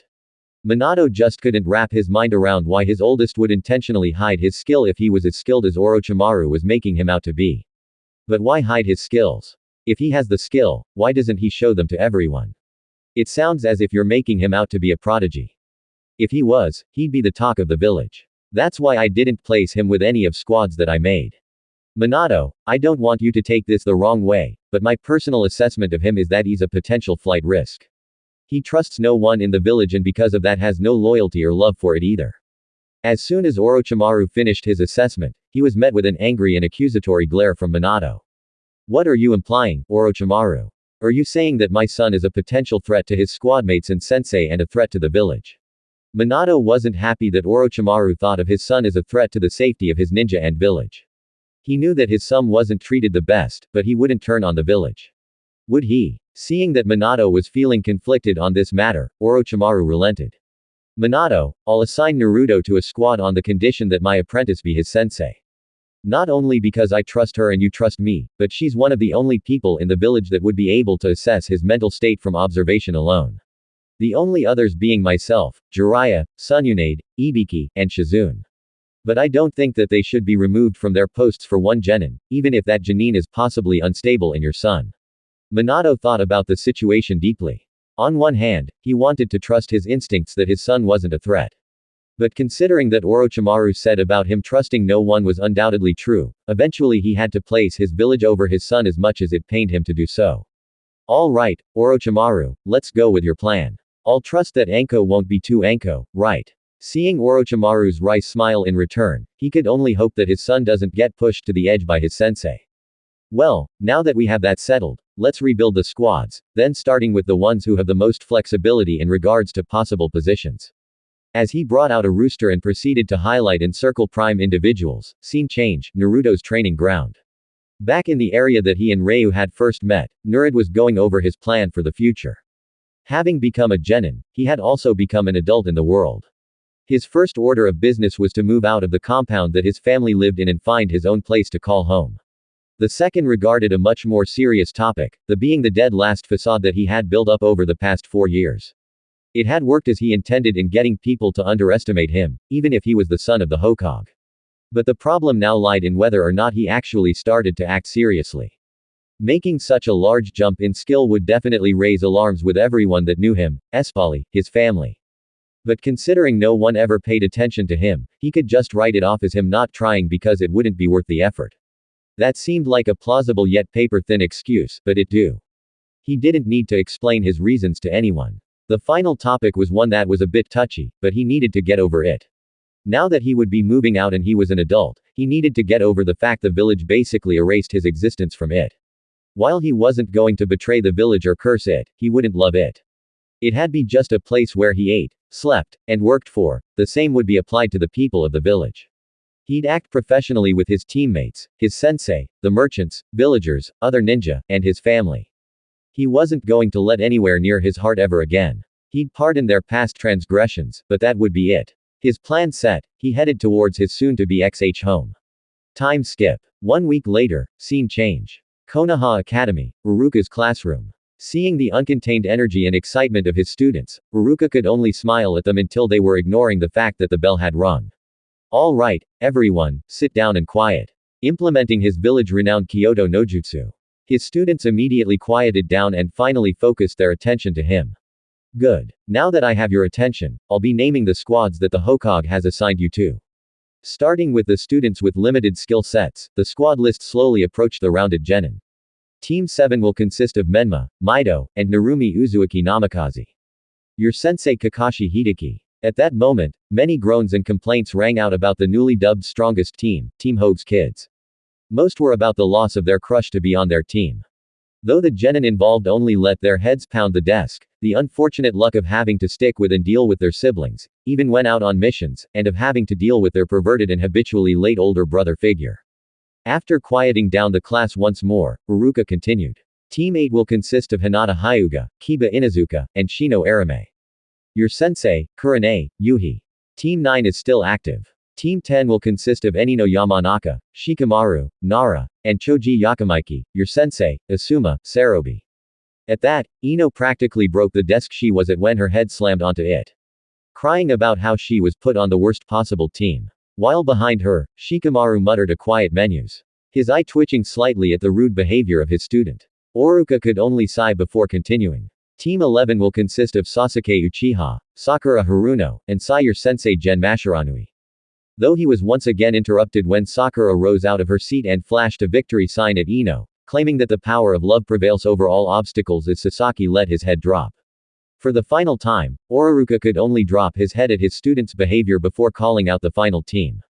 The final team will be Team 12, which will consist of Yukumo Kurama, Satsuki Uchiha, and Naruto Uzumaki Namikaze. Your sensei, Enko Midarashi. At that, the class went deathly quiet, and some slowly turned their eyes towards the back where their most distant classmates sat. Of course, the lull was broken when Uruka announced that their sensei would be coming to pick them up soon.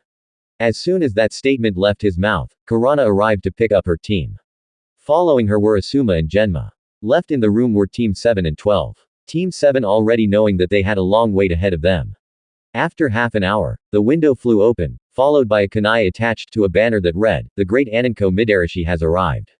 As a smoke bomb went off, out of the smoke emerged Anko, wearing her signature grin and glint in her eyes. Seeing the disbelief in the eyes of the genin, she couldn't help but snicker at them. Well, which of you brats belong to me? If you're a part of my team, then we're meeting at training ground 12 in 15 minutes.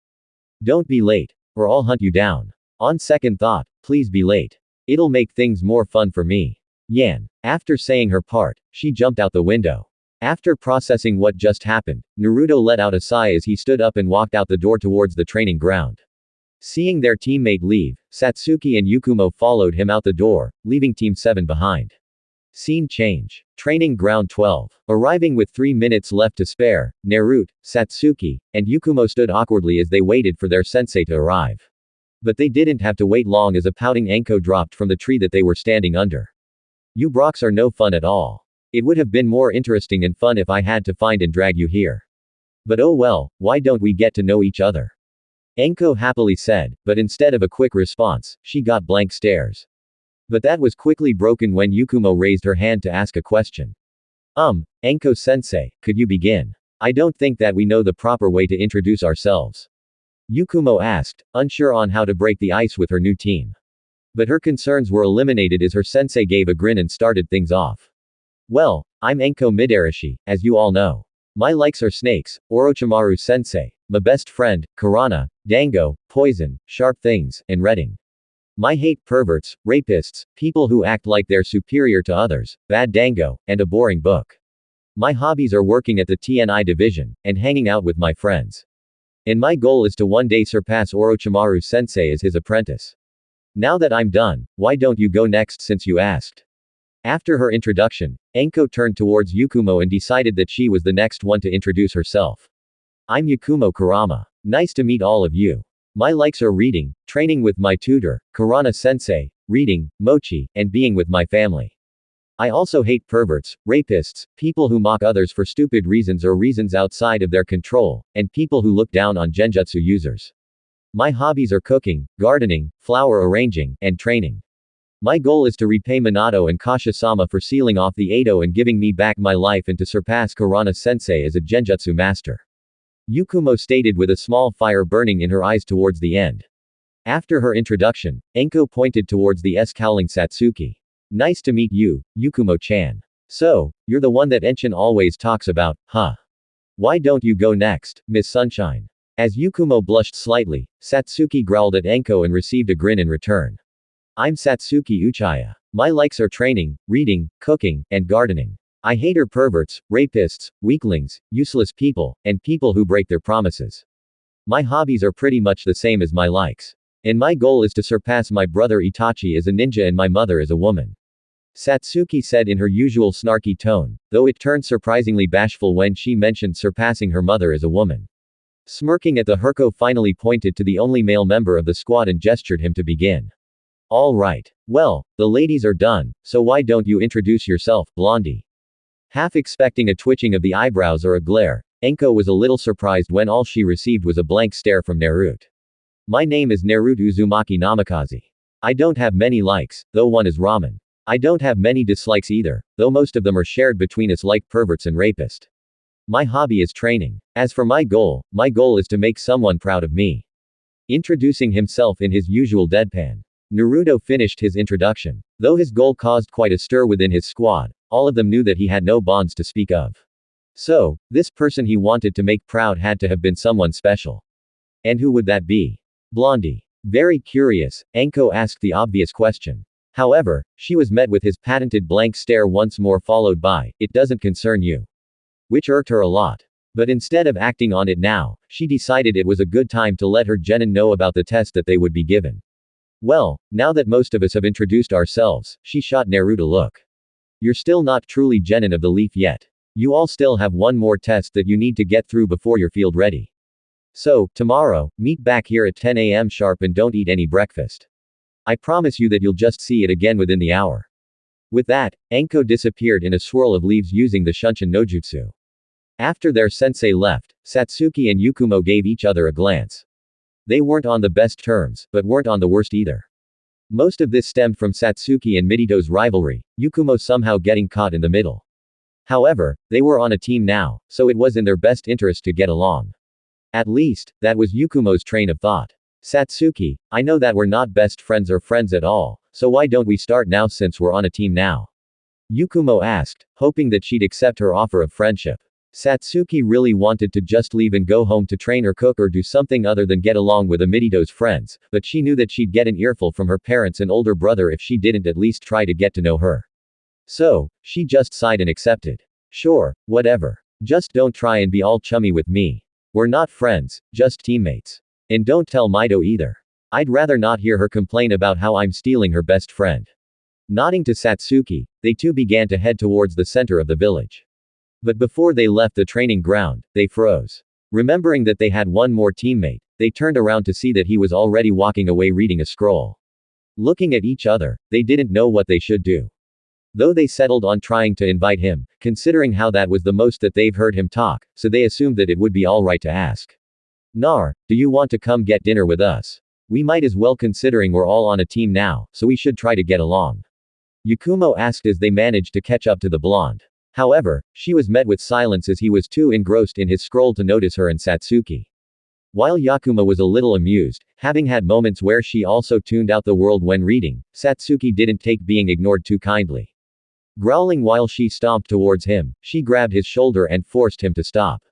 Naruto was almost finished with the scroll that the elders had given him when he felt a hand on his shoulder and smelled sweat with a hint of lily of the valley. And upon turning around, he was met with an angry Uchiha. Quote, ... Is there something that I can help you with? Satsuki-san. Nar asked, wondering why the usually brooding and scowling girl stopped him. Are you weak and deaf? We've been trying to get your attention for the past minute. Kami, why did I have to be paired with you out of all of the other Uzumaki Namikaze? Menma would have been better. I'd even settle for Midito. As Satsuki went on a tangent, Naruto could only stare at her blankly as Yukumo sighed beside her. Having had enough of her rambling, Naruto poked her on the forehead, similar to how he had seen her older brother do, and the reaction was almost instantaneous as she snapped out of her rambling immediately. Wow, what are you doing, you idiot? Just don't touch me whenever you feel like it, you pervert, Satsuki shouted, her cheeks tinged red with embarrassment and anger. It was then that Yukumo decided to step in before things got even more complicated than they already were. Naruto, Satsuki and I wanted to know if you wanted to get dinner together to celebrate our new status as a team and to get to know each other better. So, will you come with us? Yukumo asked politely, hoping that he'd accept their offer.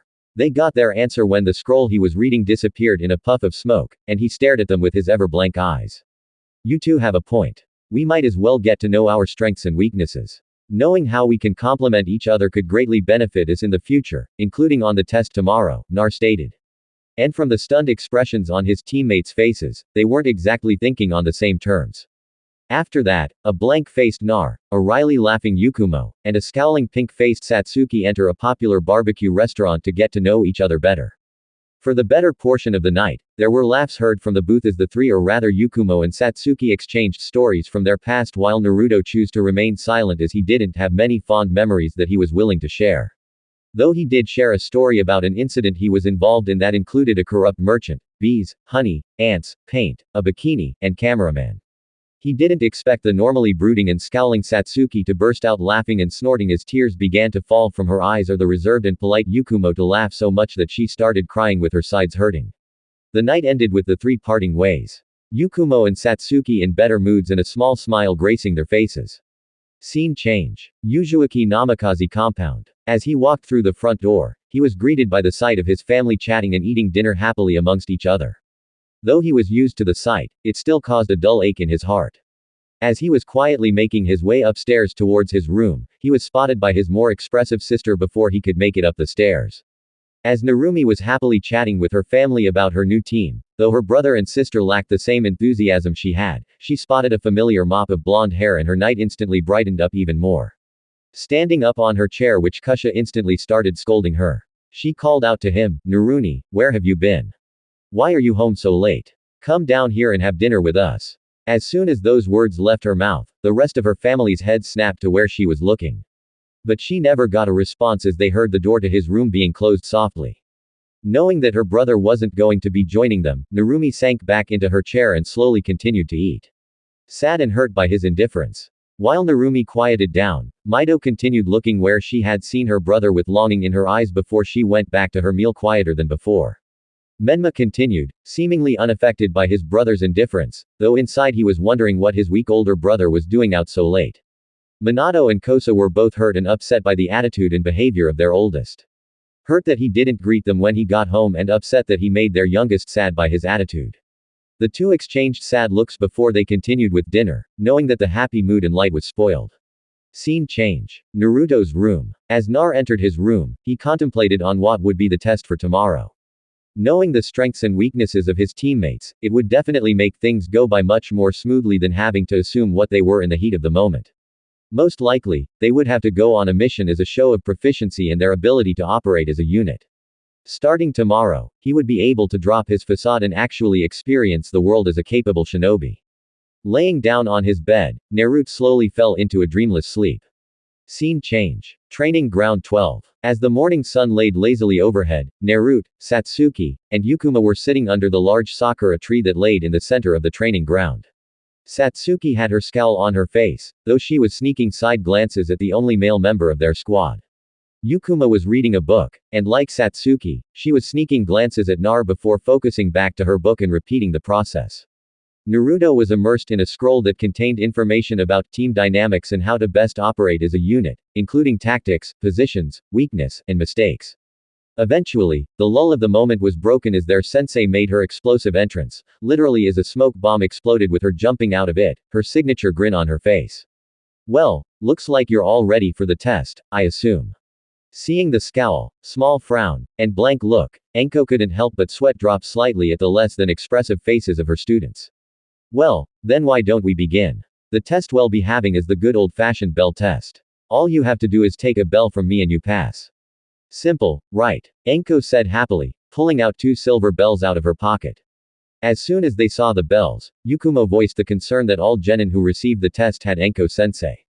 "But they are 3 of us. Why are there only 2 bells?" As soon as the words left her mouth, Enko revealed a devious smirk before saying something that instantly set her genin off. "Because the one who doesn't manage to get a bell from me is going to go back to the academy and repeat the whole thing over again." Enko chirped happily, relishing in the tense and stressed expressions on her gen's faces. Though she did notice that the only male of the squad had his blank stare still in place. "All right, then let the test begin." As soon as she said that, the 2 female members rushed into the woods, leaving her and Naruto behind. Raising an eyebrow, she gave Naro a confused look. You know that you're supposed to hide and plan, right?"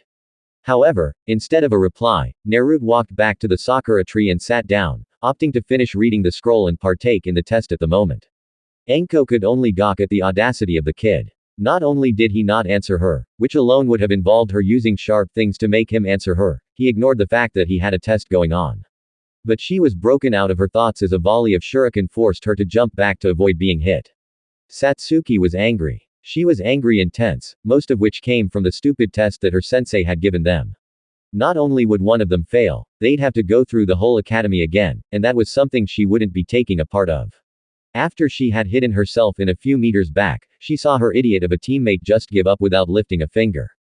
She knew that he was the dead last of the academy, but that didn't mean that he should give in without a fight. Not that she cared if he'd passed anything like that, but then she noticed that when he was walking back to the tree, her sensei let down her guard and she took advantage of it by throwing a handful of shuriken and charging in. After closing in the distance between, she started the bout with her sensei off with taijutsu. Anko grinned, seeing that things were finally about to get interesting. Satsuki quickly fell into the rhythm of her clan's Kinkan. The key component of the Uchiha clan's taijutsu relied heavily on using one's sharing to predict the moves of the opponent and respond with quick yet powerful blows, hence the name. However, Satsuki, not having her sharing yet, couldn't utilize it to its full extent. Quickly throwing a flurry of jabs and kicks, Satsuki quickly grew frustrated as Anko avoided each of her attacks like they were nothing. Throwing another hook towards Anko's midsection, Satsuki had her wrist grab pulled, knocking her off balance. Responding by twisting her body, she tried to deliver an axe kick, but hit air as Anko backed away. Well, I'll admit, Gaki, you're not too shabby at your taijutsu for a genin at least. Anko's taunt seemed to have the intended effect as she saw her student's face flush red. Growling, Satsuki rushed in again and threw another punch that was deflected. Quickly spinning around she a backhand at Anko that she avoided by crouching and sweeping Satsuki off her feet. Regaining her balance, Satsuki quickly went through a series of hand seals that made Anko's eyes go wide. Finishing the last of the seals, Satsuki glared at Anko before taking in a deep breath. Sweden. Tadama firing off a quick basketball-sized ball of water that hit Anko and sent her flying back before she was replaced with a gouged-out log. Whoa, that's one dangerous jutsu Gaki. I'd be torn up for sure if I got hit by that. You need to be more care. Dropping out of a tree, Anko praised and scolded Satsuki, but before she finished a rain of kunai forced her to perform another kawarimi. Jumping out of the brush, Yakumo had a kunai in a reverse grip as she headed towards Satsuki, who wasn't happy to see her. What are you doing here? I don't need your help to get a bell. You saw that I almost had her right there. Satsuki was really frustrated. Being toyed with by her playful sensei didn't sit well with her at all. Satsuki, I know that you're frustrated, but please listen to me. Though her teammate was irritable, Yakumo knew she had to get her to calm down or else they'd all fail. Seeing the angry but now focused face of her teammate, Yakumo began her assessment of the current situation at hand. We know that we need to get those bells right. From what we talked about last night, we don't know any of Naruto's skills, and going by his performance in the academy, they probably aren't the best. That being said, I think we'll be able to get those bells with just the two of us. I don't like leaving him behind. I really don't, but we need to pass. I think, this will work, so here's the plan. Making a guilty face, Yakumo shot a glance towards their still reading teammate before relaying the plan she had devised to Satsuki. To say that she was surprised was an understatement. Satsuki had always thought that Yakumo was someone who was all about being friends with everyone, but seeing her leave Naruto out didn't sit well with Satsuki for some reason. But she needed to pass, so she agreed to the plan that she created, which was crafty in her opinion. Seeing that her two students were finished with their group huddle, Anko walked out of the brush with her grin still in place. Are the two of you time with your little team meeting? Kamehen, let's get things going again. Satsuki and Yakumo flashed through the hand seals for their respective jutsu with Satsuki rushing in while Yakumo stayed back. Interesting. Satsuki is coming in to apply pressure while Yakumo is most likely setting up a genjutsu to throw me off. Not shabby for a couple of rookies. Thought Anko as she avoided another teppadama from Satsuki before she heard Yakumo. Kanoshiari no jutsu. Yakumo called out as Anko felt a slight stiffening in her body as the genjutsu took effect. As Satsuki closed the distance once again, diving low for the bells that were tied to her waist. As she felt the cool touch of the metal, Satsuki couldn't help but smile as the plan that Yakumo made worked. But as quick as the feeling of success came, it left as Anko grabbed her wrist and locked it behind her back, making Satsuki yelp in pain as she was forced onto the ground. Yakumo's reaction was the same as Satsuki's, elated that her plan had worked, but her hopes were crushed as their sensei had broken out of her genjutsu and subdued Satsuki without any problems. Grinning from ear to ear, Anko couldn't help but be impressed by the show of teamwork of the two girls. That was some good teamwork, girls. Having one of you keep the pressure on me while the other immobilizes me. That was some plan, but then again, it wasn't good enough. As she finished her statement, noticed that the last member of the squad had disappeared. She wasn't the only one, as Yakumo and Satsuki had noticed as well. Where did Blondie go? Did he go home or something? Anko asked, seeing the confused expressions on her students, she figured that they had no idea either.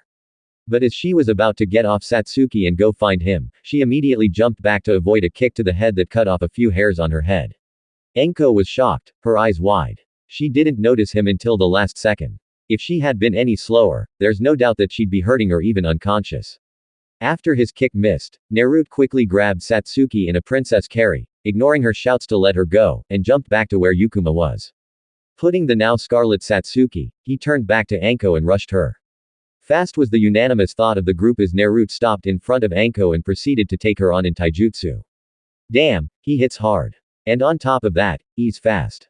This is getting bad. My arms are starting to go numb. Anko grunted, feeling the heavy blows of her student as she blocked and parried his attacks.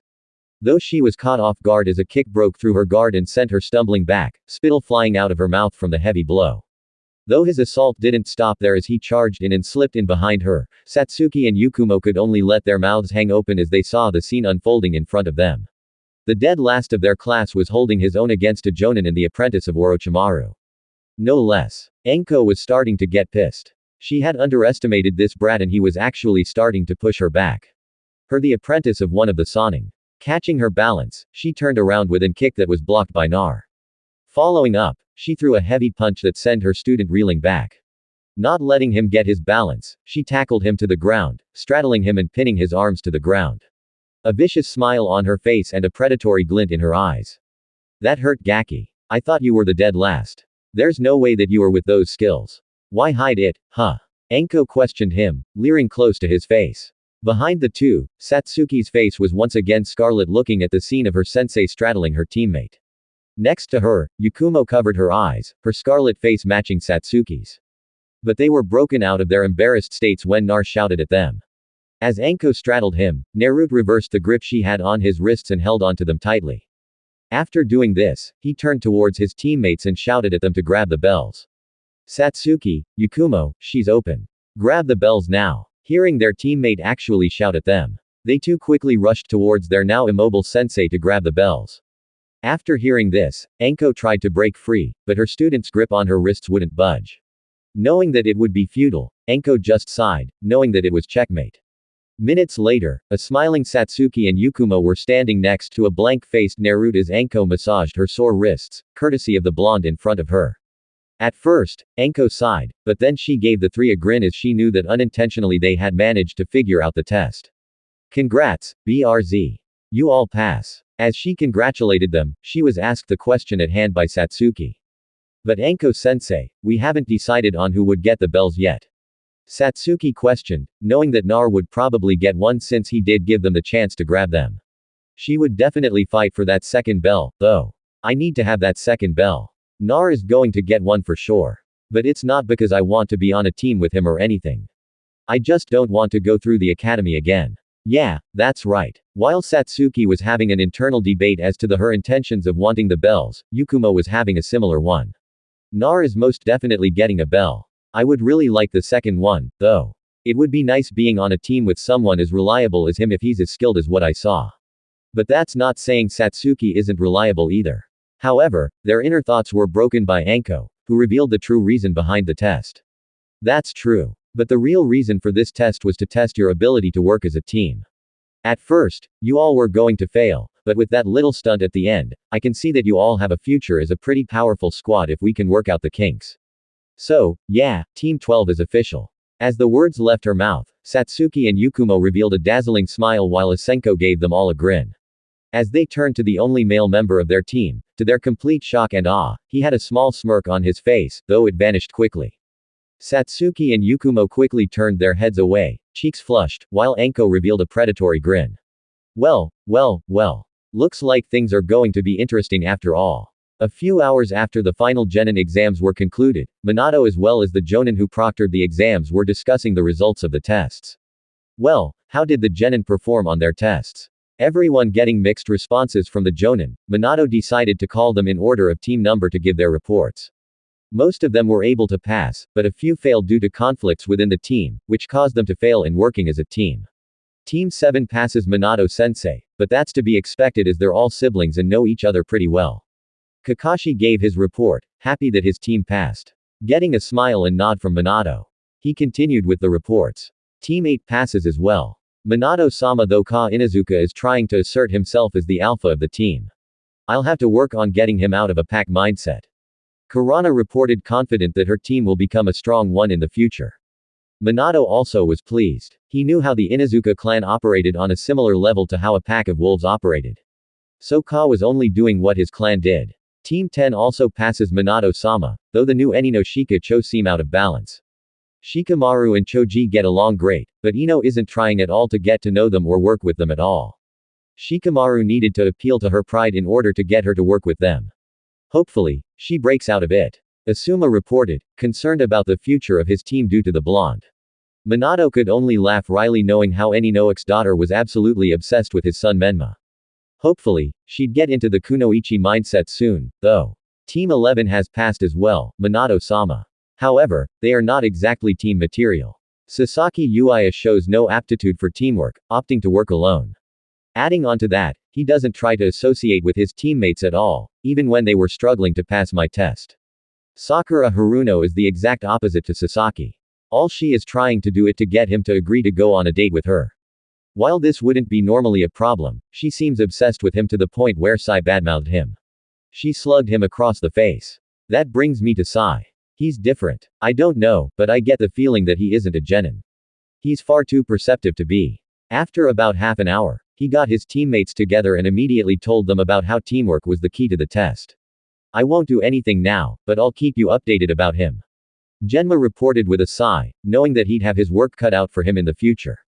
Minato gave a sharp nod in response. Orochimaru also commented on this team, saying that they would either sink or swim, the team dynamic being somewhat similar to his own. But he did warn Minato to pay attention to Sai as he had his suspicions about him as well. Team 12 also passed Hokage-sama. They were pretty good for a couple of rookies. Satsuki and Yukumo managed to bind MI for a few seconds with their teamwork. But the most surprising thing was Naruto. At that statement, everyone's attention was focused on Anko. Minato's eyes widened by her statement and asked if she could continue, which she did. While it was just taijutsu, that kid is fast. And I mean fast. I'd estimate that in terms of pure speed, he's at least Lojin. But that's not all. He hits pretty flipping hard, too. Lifting the sleeves of her trench coat, Anko showed the light-colored bruises that spotted her arm. These were all from him. I'm not joking when I say he actually pushed me to start trying. The first move he made was a kick to the head, and I'm sure if I didn't dodge it, I'd be in the hospital with a concussion. At the end of her report, everyone in the room quieted. The supposed dead last of the academy managed to actually make the normally playful Anko try that sent a shock through their systems as well as curiosity as to what else he could have been hiding. Minato knew that he had to get to the bottom of that mystery when he got back home. Thank you everyone. For the genin who didn't pass, please notify them that they will be put on reserve until they are placed on a team that works for them. Alright, that's all I have. Thank all of you for your reports and meet me tomorrow for your squad's first mission. Anko, could you stay behind, please? I need to talk to you. With that, he dismissed the jonin with the exception of Anko. What's up, Hokage-sama? Anko asked, though she knew what he was probably going to ask about.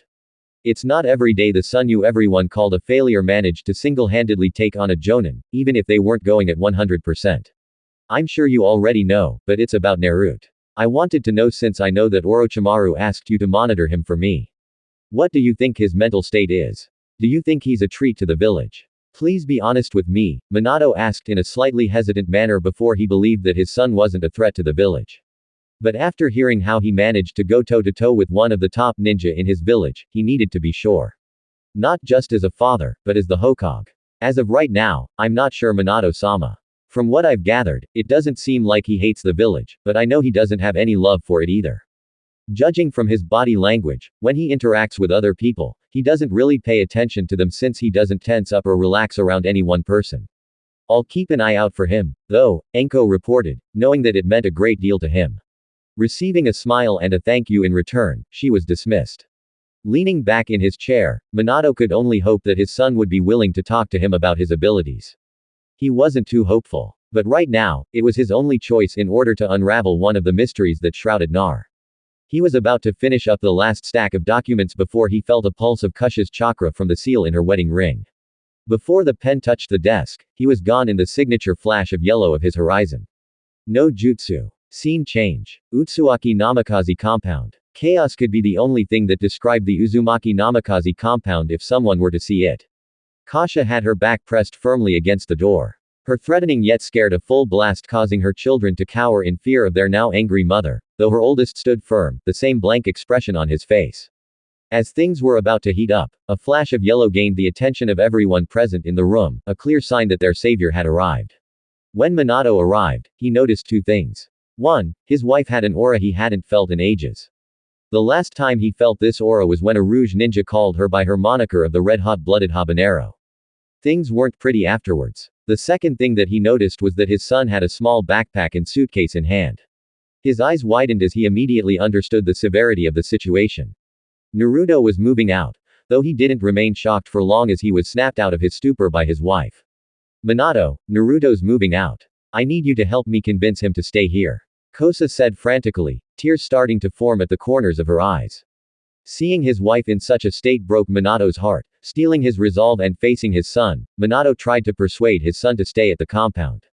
Minato spoke softly. Why are you moving out? Your home is here with us. If space is what you want, we can arrange that.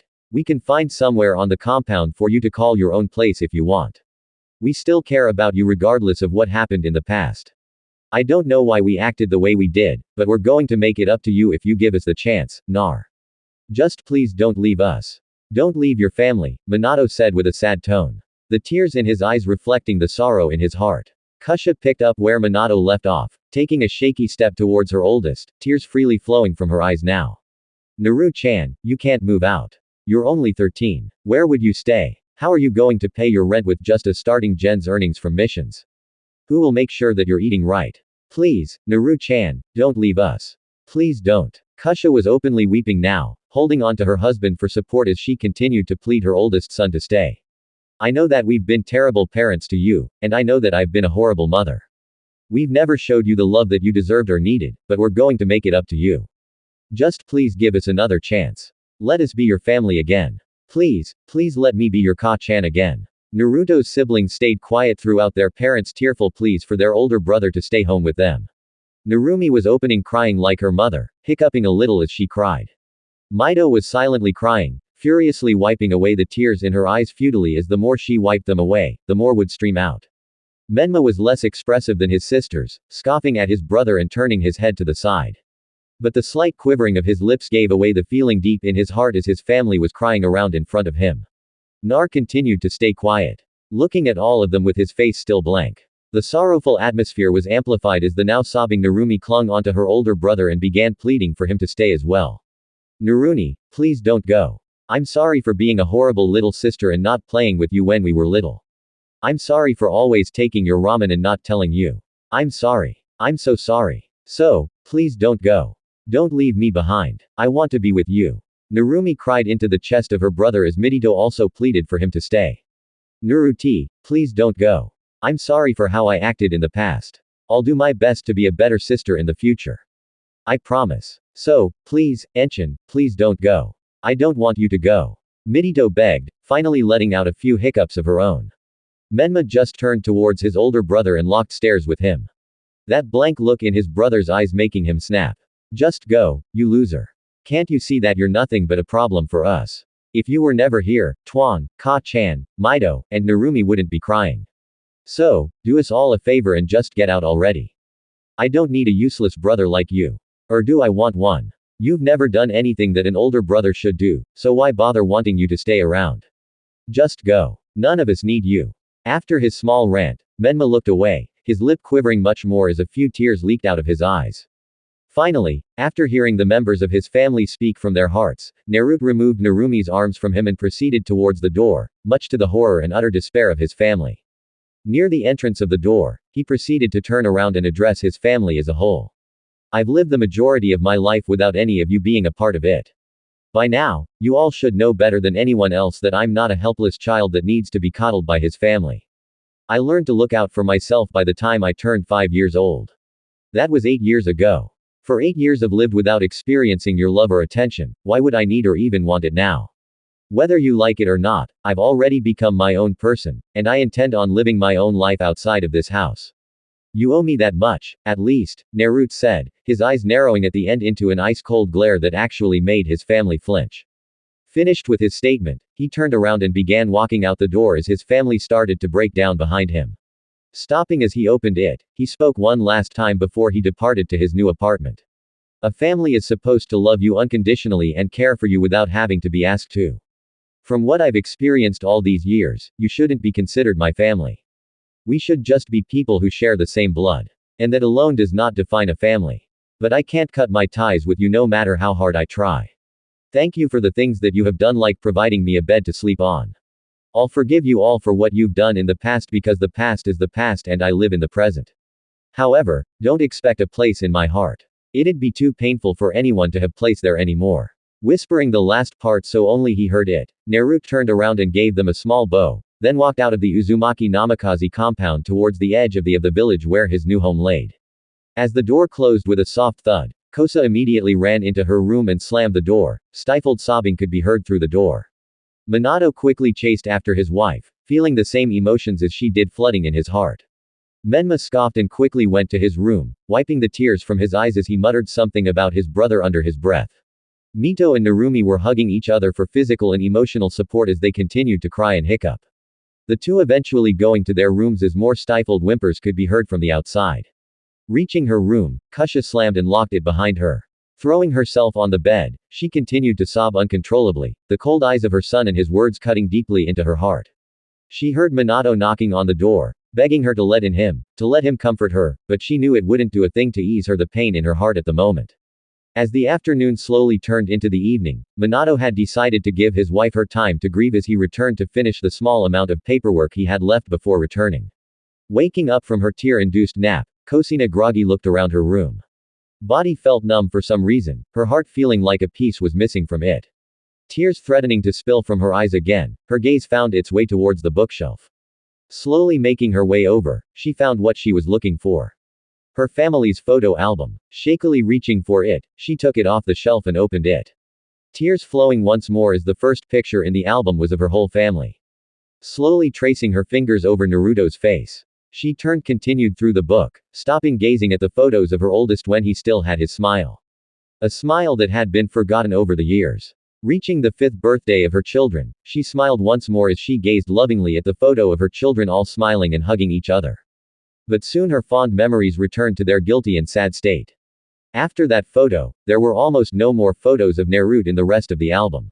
Frantically flipping through the pages, she finally found one last photo of him, one that shattered what little hope she had in her son returning to her family.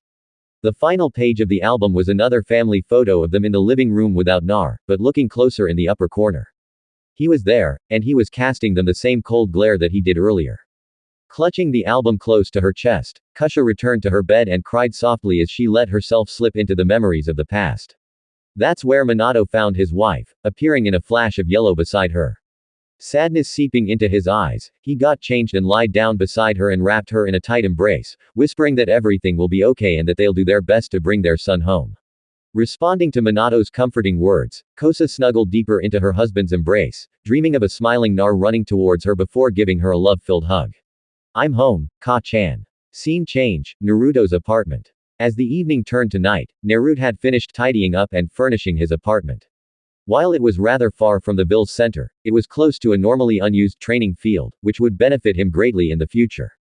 After finishing with his apartment, Naruto took a much-needed shower, washing away the fatigue of the day, both physical and emotional. Changing and then laying down on his bed, he thought about what had happened over the past few hours. He had finally moved out of that house, told his family about how he really felt about them and was now an independent shinobi of Konoha. Looking out of his window towards the night sky where the stars laid, he didn't know what to make of the future. But for now, both the stars and his future seemed a little brighter than before. Time skip. A few weeks later, scene change. Hogue's Tower. The past few weeks have been interesting for Naruto to say the least. After moving out of his family's house, he had been seeing and feeling the disappointed glares of some of the villagers, most likely having heard that he had left his house and left his family in tears. But he never let the looks affect him. He'd been through worse than a few nasty looks. He had bumped into his family over the past few weeks as well. Narumi latching onto him and begging him to come home every time she saw him. Mito tried to talk to him, but always ended up starting a conversation that ended up with her awkwardly apologizing and leaving Menma just glared and scoffed at him. Then proceeded to berate him with his usual gang of friends about how weak and useless he was.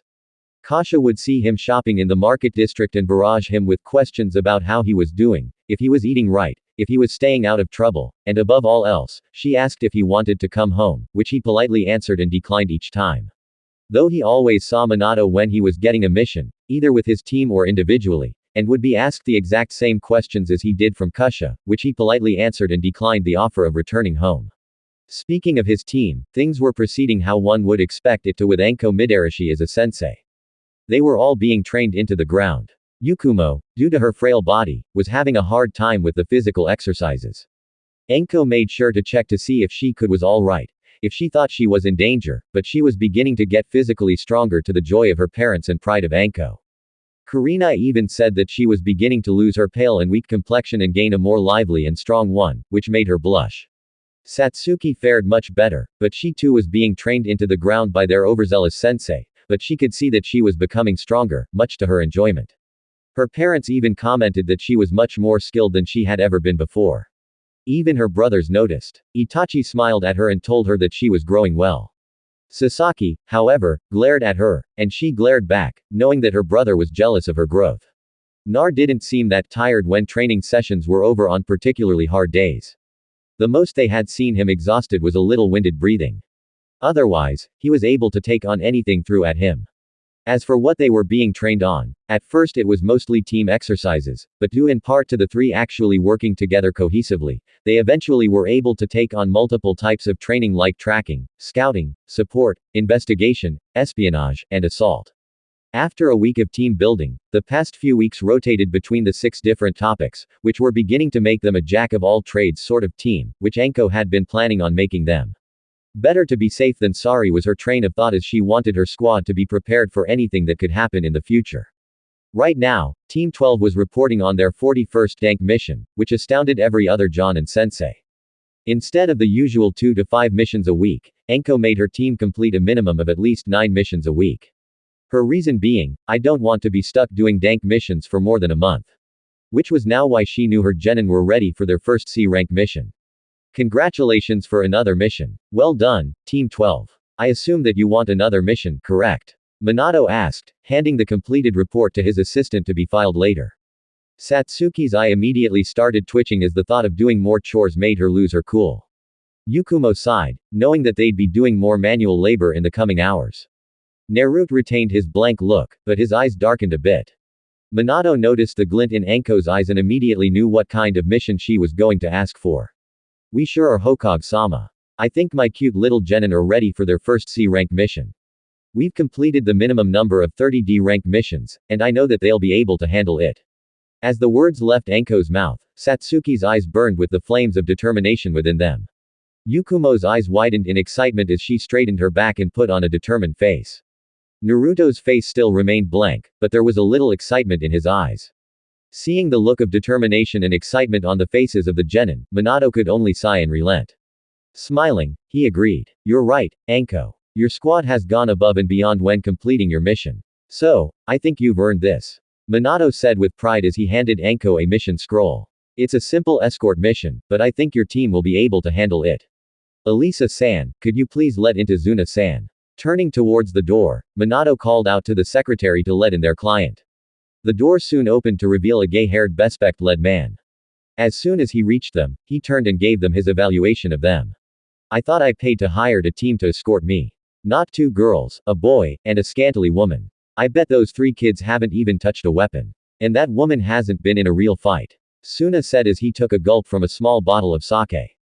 Satsuki scowled as Anko and Yukumo frowned, definitely not liking how he was implying that women were weak. Naruto didn't react, but he did clench his hand slightly. But before things could escalate, Minato immediately narrowed his eyes and raised his voice at Suna. Tuna-san, I would appreciate it if you don't insult the people that will be escorting you. The ninja before you are more than capable of protecting you. Anko is one of my top kunoichi, being an ex-ambu captain. At that information, Suna, Satsuki, and Yukumo looked shocked to Zuna because he had someone of such caliber protecting him, and Yukumo and Satsuki because they didn't know that their sensei held such a prestigious position. Naruto's eyes widened slightly, but he knew she was much stronger than she was leading on. At all the attention she was getting, Anko couldn't help but blush slightly. Geez, if you keep staring at me like that, I'm going to blush, she said with a grin, rubbing the back of her head in embarrassment. Eventually, the tense atmosphere before returned to a tranquil one. Anko directing her genin. All right, my cute little genin. We're meeting tomorrow at the main gate and head towards Nami Nunkuni, Land of Waves then. Alright. From the mission details, we're going to be escorting and guarding Tuna-san while the wave complete a bridge. So, pack enough supplies for at least a month to be safe. Alright. After her instructions, her genin nodded and they were all dismissed. As Nar walked out of his office, Minato quickly called out to him. Stopping near the door, Naruto turned around slightly to face him. Nar, please be safe out there, okay?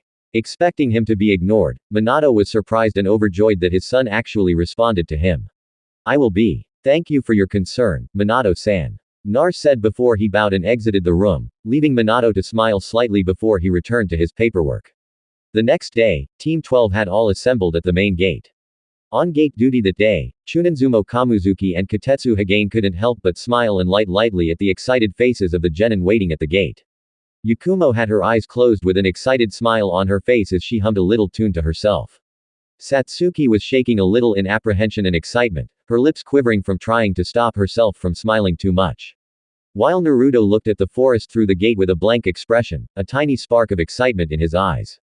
After a few minutes, Suna arrived, followed by Anko, who after seeing the looks of her genin, couldn't help but smile. Well, looks like the three of you are excited to leave on this mission, huh? Well, let's get to it, then.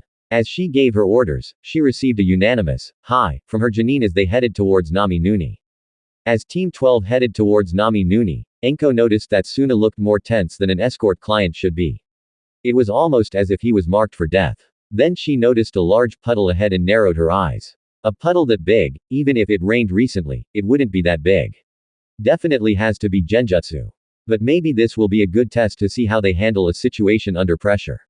If things start to turn, I'll step in. After making the decision of letting her team handle things, Anko walked on the puddle as chains wrapped around her and ripped her to pieces to the horror of her genin Toa.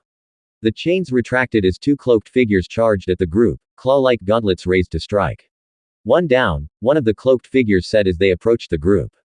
Satsuki froze. She thought her sensei was one of the best in the village. If she got taken down, what good would she be? Swallowing her fear, she dodged the cloaked figure with straight hair as they lunged at her with his gauntlet. Yakumo, seeing Satsuki in trouble, immediately threw a volley of shuriken at the person attacking her, managing to get her attention long enough for Satsuki to kick them away as she threw her own shuriken. While Satsuki and Yakumo were occupied with one of the cloaked figures, the other one with unruly hair charged him and Tuna.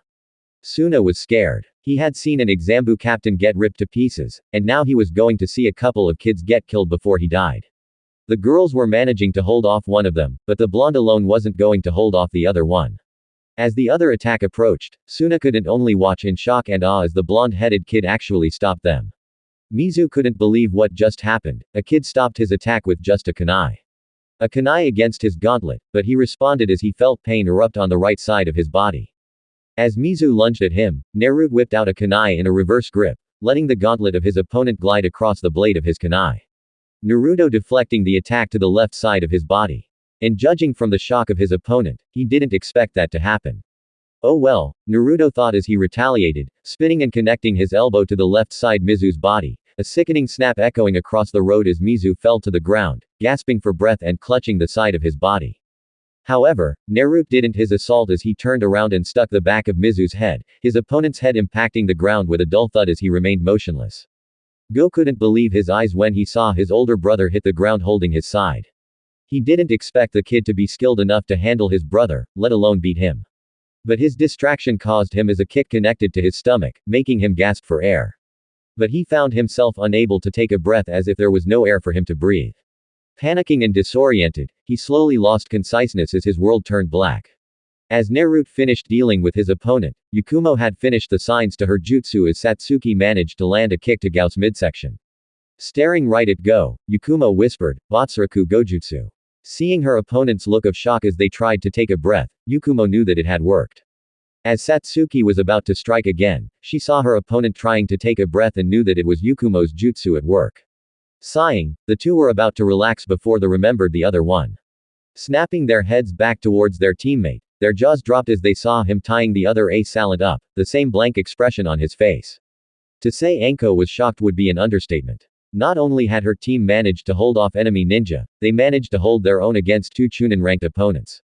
While we was extremely impressed with Satsuki and Yukumo's incredible teamwork, she was at a loss for words when she saw how efficiently and brutally Naruto took down his opponent. That elbow had to have broken a rib or two, and that blow to the back of the head alongside how hard the impact was. There's no doubt that he had some serious injuries. While Satsuki and Yukumo had a little trouble dealing with Guzo, that was expected. They're still genin. But Naruto dismantled Mizu like he was nothing.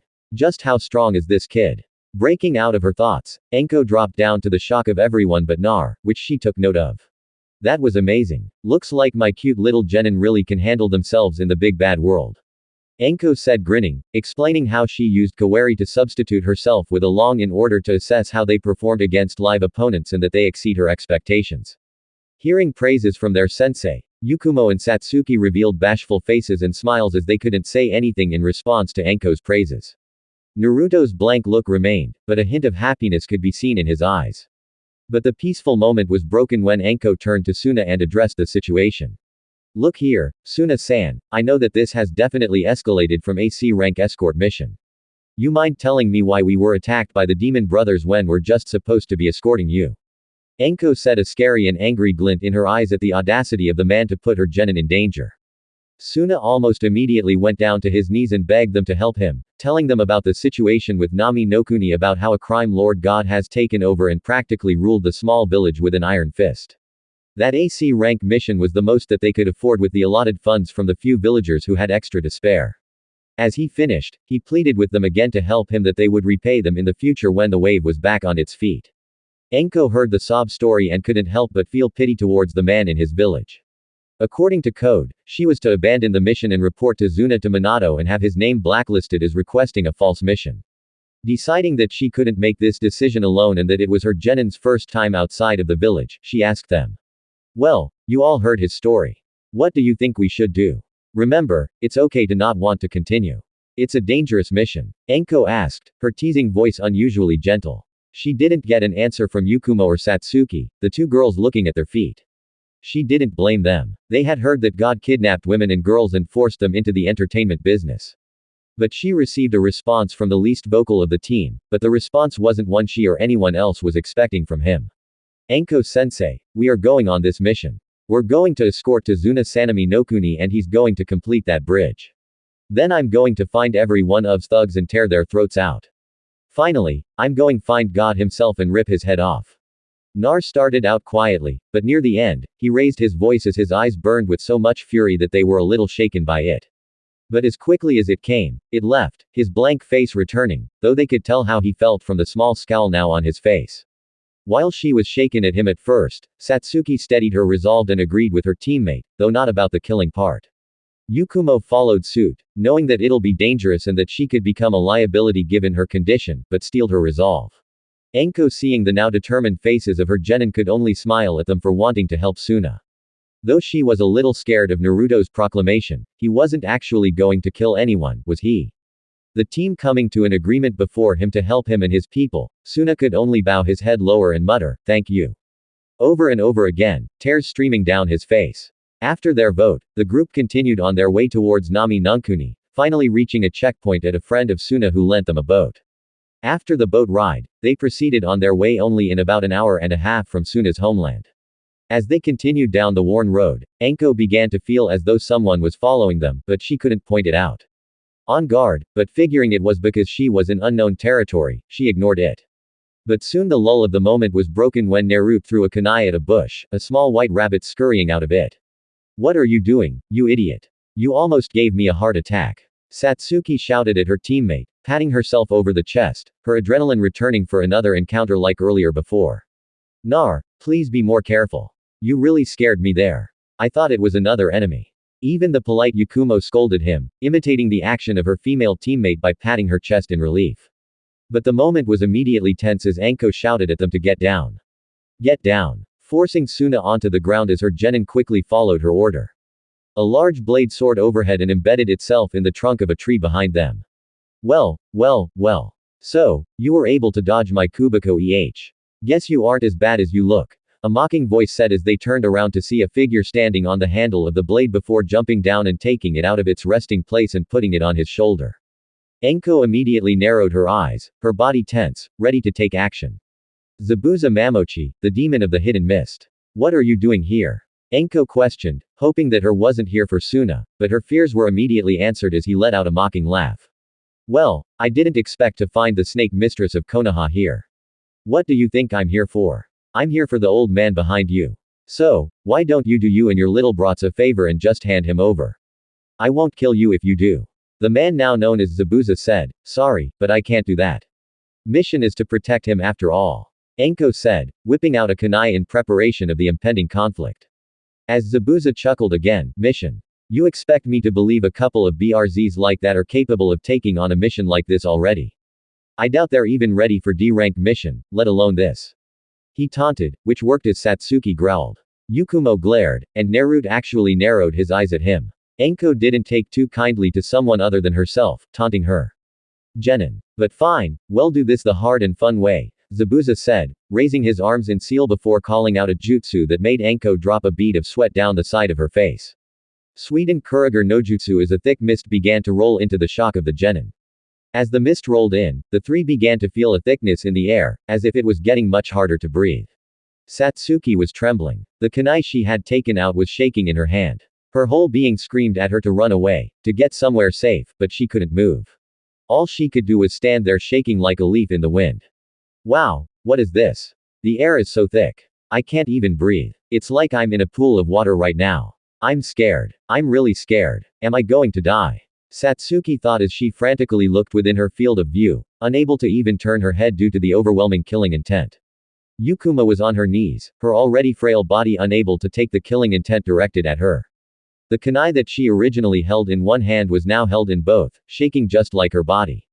She wasn't prepared for this. She expected another quick fight, but not this. She didn't want to be here. She wanted to take everyone and run, but she couldn't even move a finger in this situation. We need to get out of here. We're not going to make it if we fight this man. I don't even think Enko-sensei can beat him in this mist. I want to get everyone and run, but I can't. I'm scared. I'm really scared. I'm going to die, aren't I? Yukumo thought as she stared into the mist before her, unable to vocalize any of her thoughts or actions from the killing intent Zabuza was emitting. While his two teammates were having a hard time due to the killing intent directed at them, Naruto was faring much better, having been exposed to far worse from Ryu. Though that didn't shake all his apprehension off, as the slight shaking of his hand was an indicator that he was nervous. So, this is what Ryu Nichin meant when he said that it was a technique used by practically every ninja out there. I need to be careful. One wrong move and I'm dead. Nar was broken out of his thoughts when Enko stood firm before them. Satsuki, Yukumo, Nar, don't panic. I don't let my comrades die, especially when they're people I care about. Enko shouted, trying to lift the effects of the killing intent from her genin, and it worked as they all visibly stopped shaking violently. Satsuki tightening her grip on her kani. Yukumo shakily standing up before getting into a stance with her kunai. Nar relaxed and slipped into a stance, his eyes now hard and sharp. After her speech, Zabuza laughed again before appearing in the middle of Naruto, Satsuki, Yukumo, and Suna. To their shock and horror. Nice speech. Too bad you're all dead, he said as he brought Kubiki around to slash through the four. But as he did, Enko appeared next to him and stabbed him through in the midsection to his shock. Don't you ever try to lay your dirty hands on my genin. Enko glared at him with unbridled fury in her eyes. But to their surprise, he turned into a puddle of water. Enko-sensei, behind you. Yukumo screamed, seeing another Zabuza appear behind her. To their horror, Enko was cut down by Zabuza. But to his shock, the Enko he cut turned to mud as it hit the ground. As he felt cold steel against his neck, "You're finished," Enko said in a cold voice. Her eyes narrowed in anger. But to her surprise and the surprise of everyone else, she started to chuckle lightly. You prepared Adoro Bunchon when I made the mist, didn't you? That's pretty clever. I'll give you that, but I'm finished. You don't understand who you're facing to you. After saying that, Zabuza dispersed into another puddle of water and reappeared behind her. Kubiki Bocho in swing to cleave her in half. Ducking, Enko managed to evade being cut in half, but using his momentum, Zabuza spun around and kicked her in the side, sending her to the large lake that lay next to them. You just sealed the death of you, the old man, and your little wannabe ninjas. Zabuza said, rushing to the area where Enko had landed. Enko-sensei, Satsuki shouted, her eyes wide in shock at what just happened. Her sensei had just been kicked into a lake. From what she had seen, he used Sweden, which meant he had the advantage in the water. Sensei. Yakumo screamed, seeing her sensei get kicked into a lake. If she was in the lake, then that meant that Zabuza had the advantage. If he knew more sweetened jutsu, which from her sensei's battle he probably did. Naruto's eyes widened before they narrowed again. This isn't good at all. Sensei has zero chance now that he's got her in that lake. Expression similar thoughts as his teammates at the situation now at hand. Pua, what hell? Why is this water so damn heavy? Anko said, breaking the surface of the lake only to see Zabuza's shadow next to her. Turning around, her eyes widened as she saw him finish a series of hand seals. You were stupid to let me get you into the lake, but you made a dumber mistake by trying to get out of it. Sweden, Suiro, no jutsu, Zabuza shouted as he encased Anko in a sphere of water.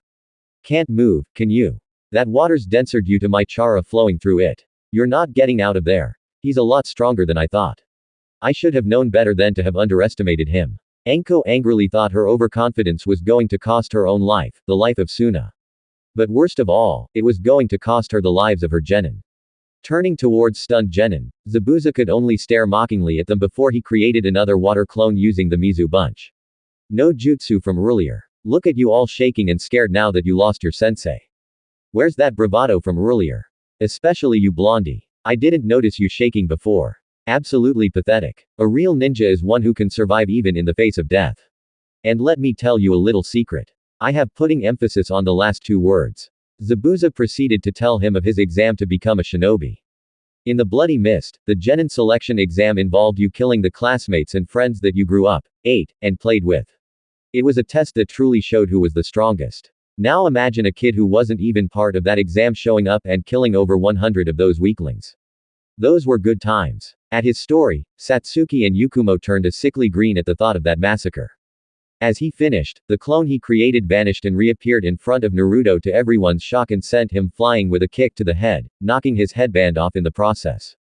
Kid, like you are way in over your heads. You know what you are. His clone started as he walked towards the group. You're just a bunch of immature, weak, scared little BRZ. Run. You guys can't win. Just take Tuna-san, run and save yourselves. He can't move while he's holding me here, and his clones can't move too far from the original. Anko screamed hysterically as she was about to witness the deaths of her genin right before her eyes. As the clone approached slowly, Satsuki, Yakumo, and Suna had their lives flash before their eyes as they closed them. Suna remembered his family in the wave, their smiles and hopes all placed on him to complete the bridge. Satsuki remembered her family, her mother and father's smiles, her other brother's forehead pokes, and her twin's smirk. Then she saw all the times she had with her team, the missions, the training, but she also saw a head of blonde hair and a handsome smile directed towards her instead of his usual blank face.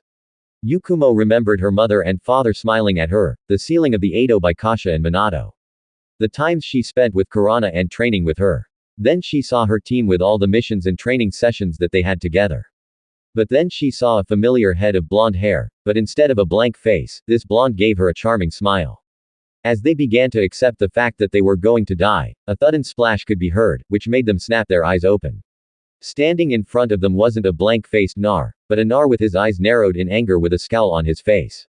That hurt, but I guess I don't have to hold back, huh? He said as his scowl slowly turned into a smirk. Biting the thumb on his left hand and quickly swiping the blood into the palm of his hand. A cloud of smoke covered him from the views of everyone present. As it cleared, everyone present had their jaws drop at what they saw. Nar was standing in the same position with his eyes closed, but with a huge sword at least 6 feet long and a 1 foot wide resting on his shoulder. Turning his head slightly so that he faced Zabuza, he slowly opened his eyes. His navy blue eyes were now electric blue. His round pupil was now reptilian in shape. His blank face slowly turned into a predatory smile as he uttered a few words that made Zabuza sweat slightly. I'm a little different from most immature BRS. So guys, what do you think about this Naruto story?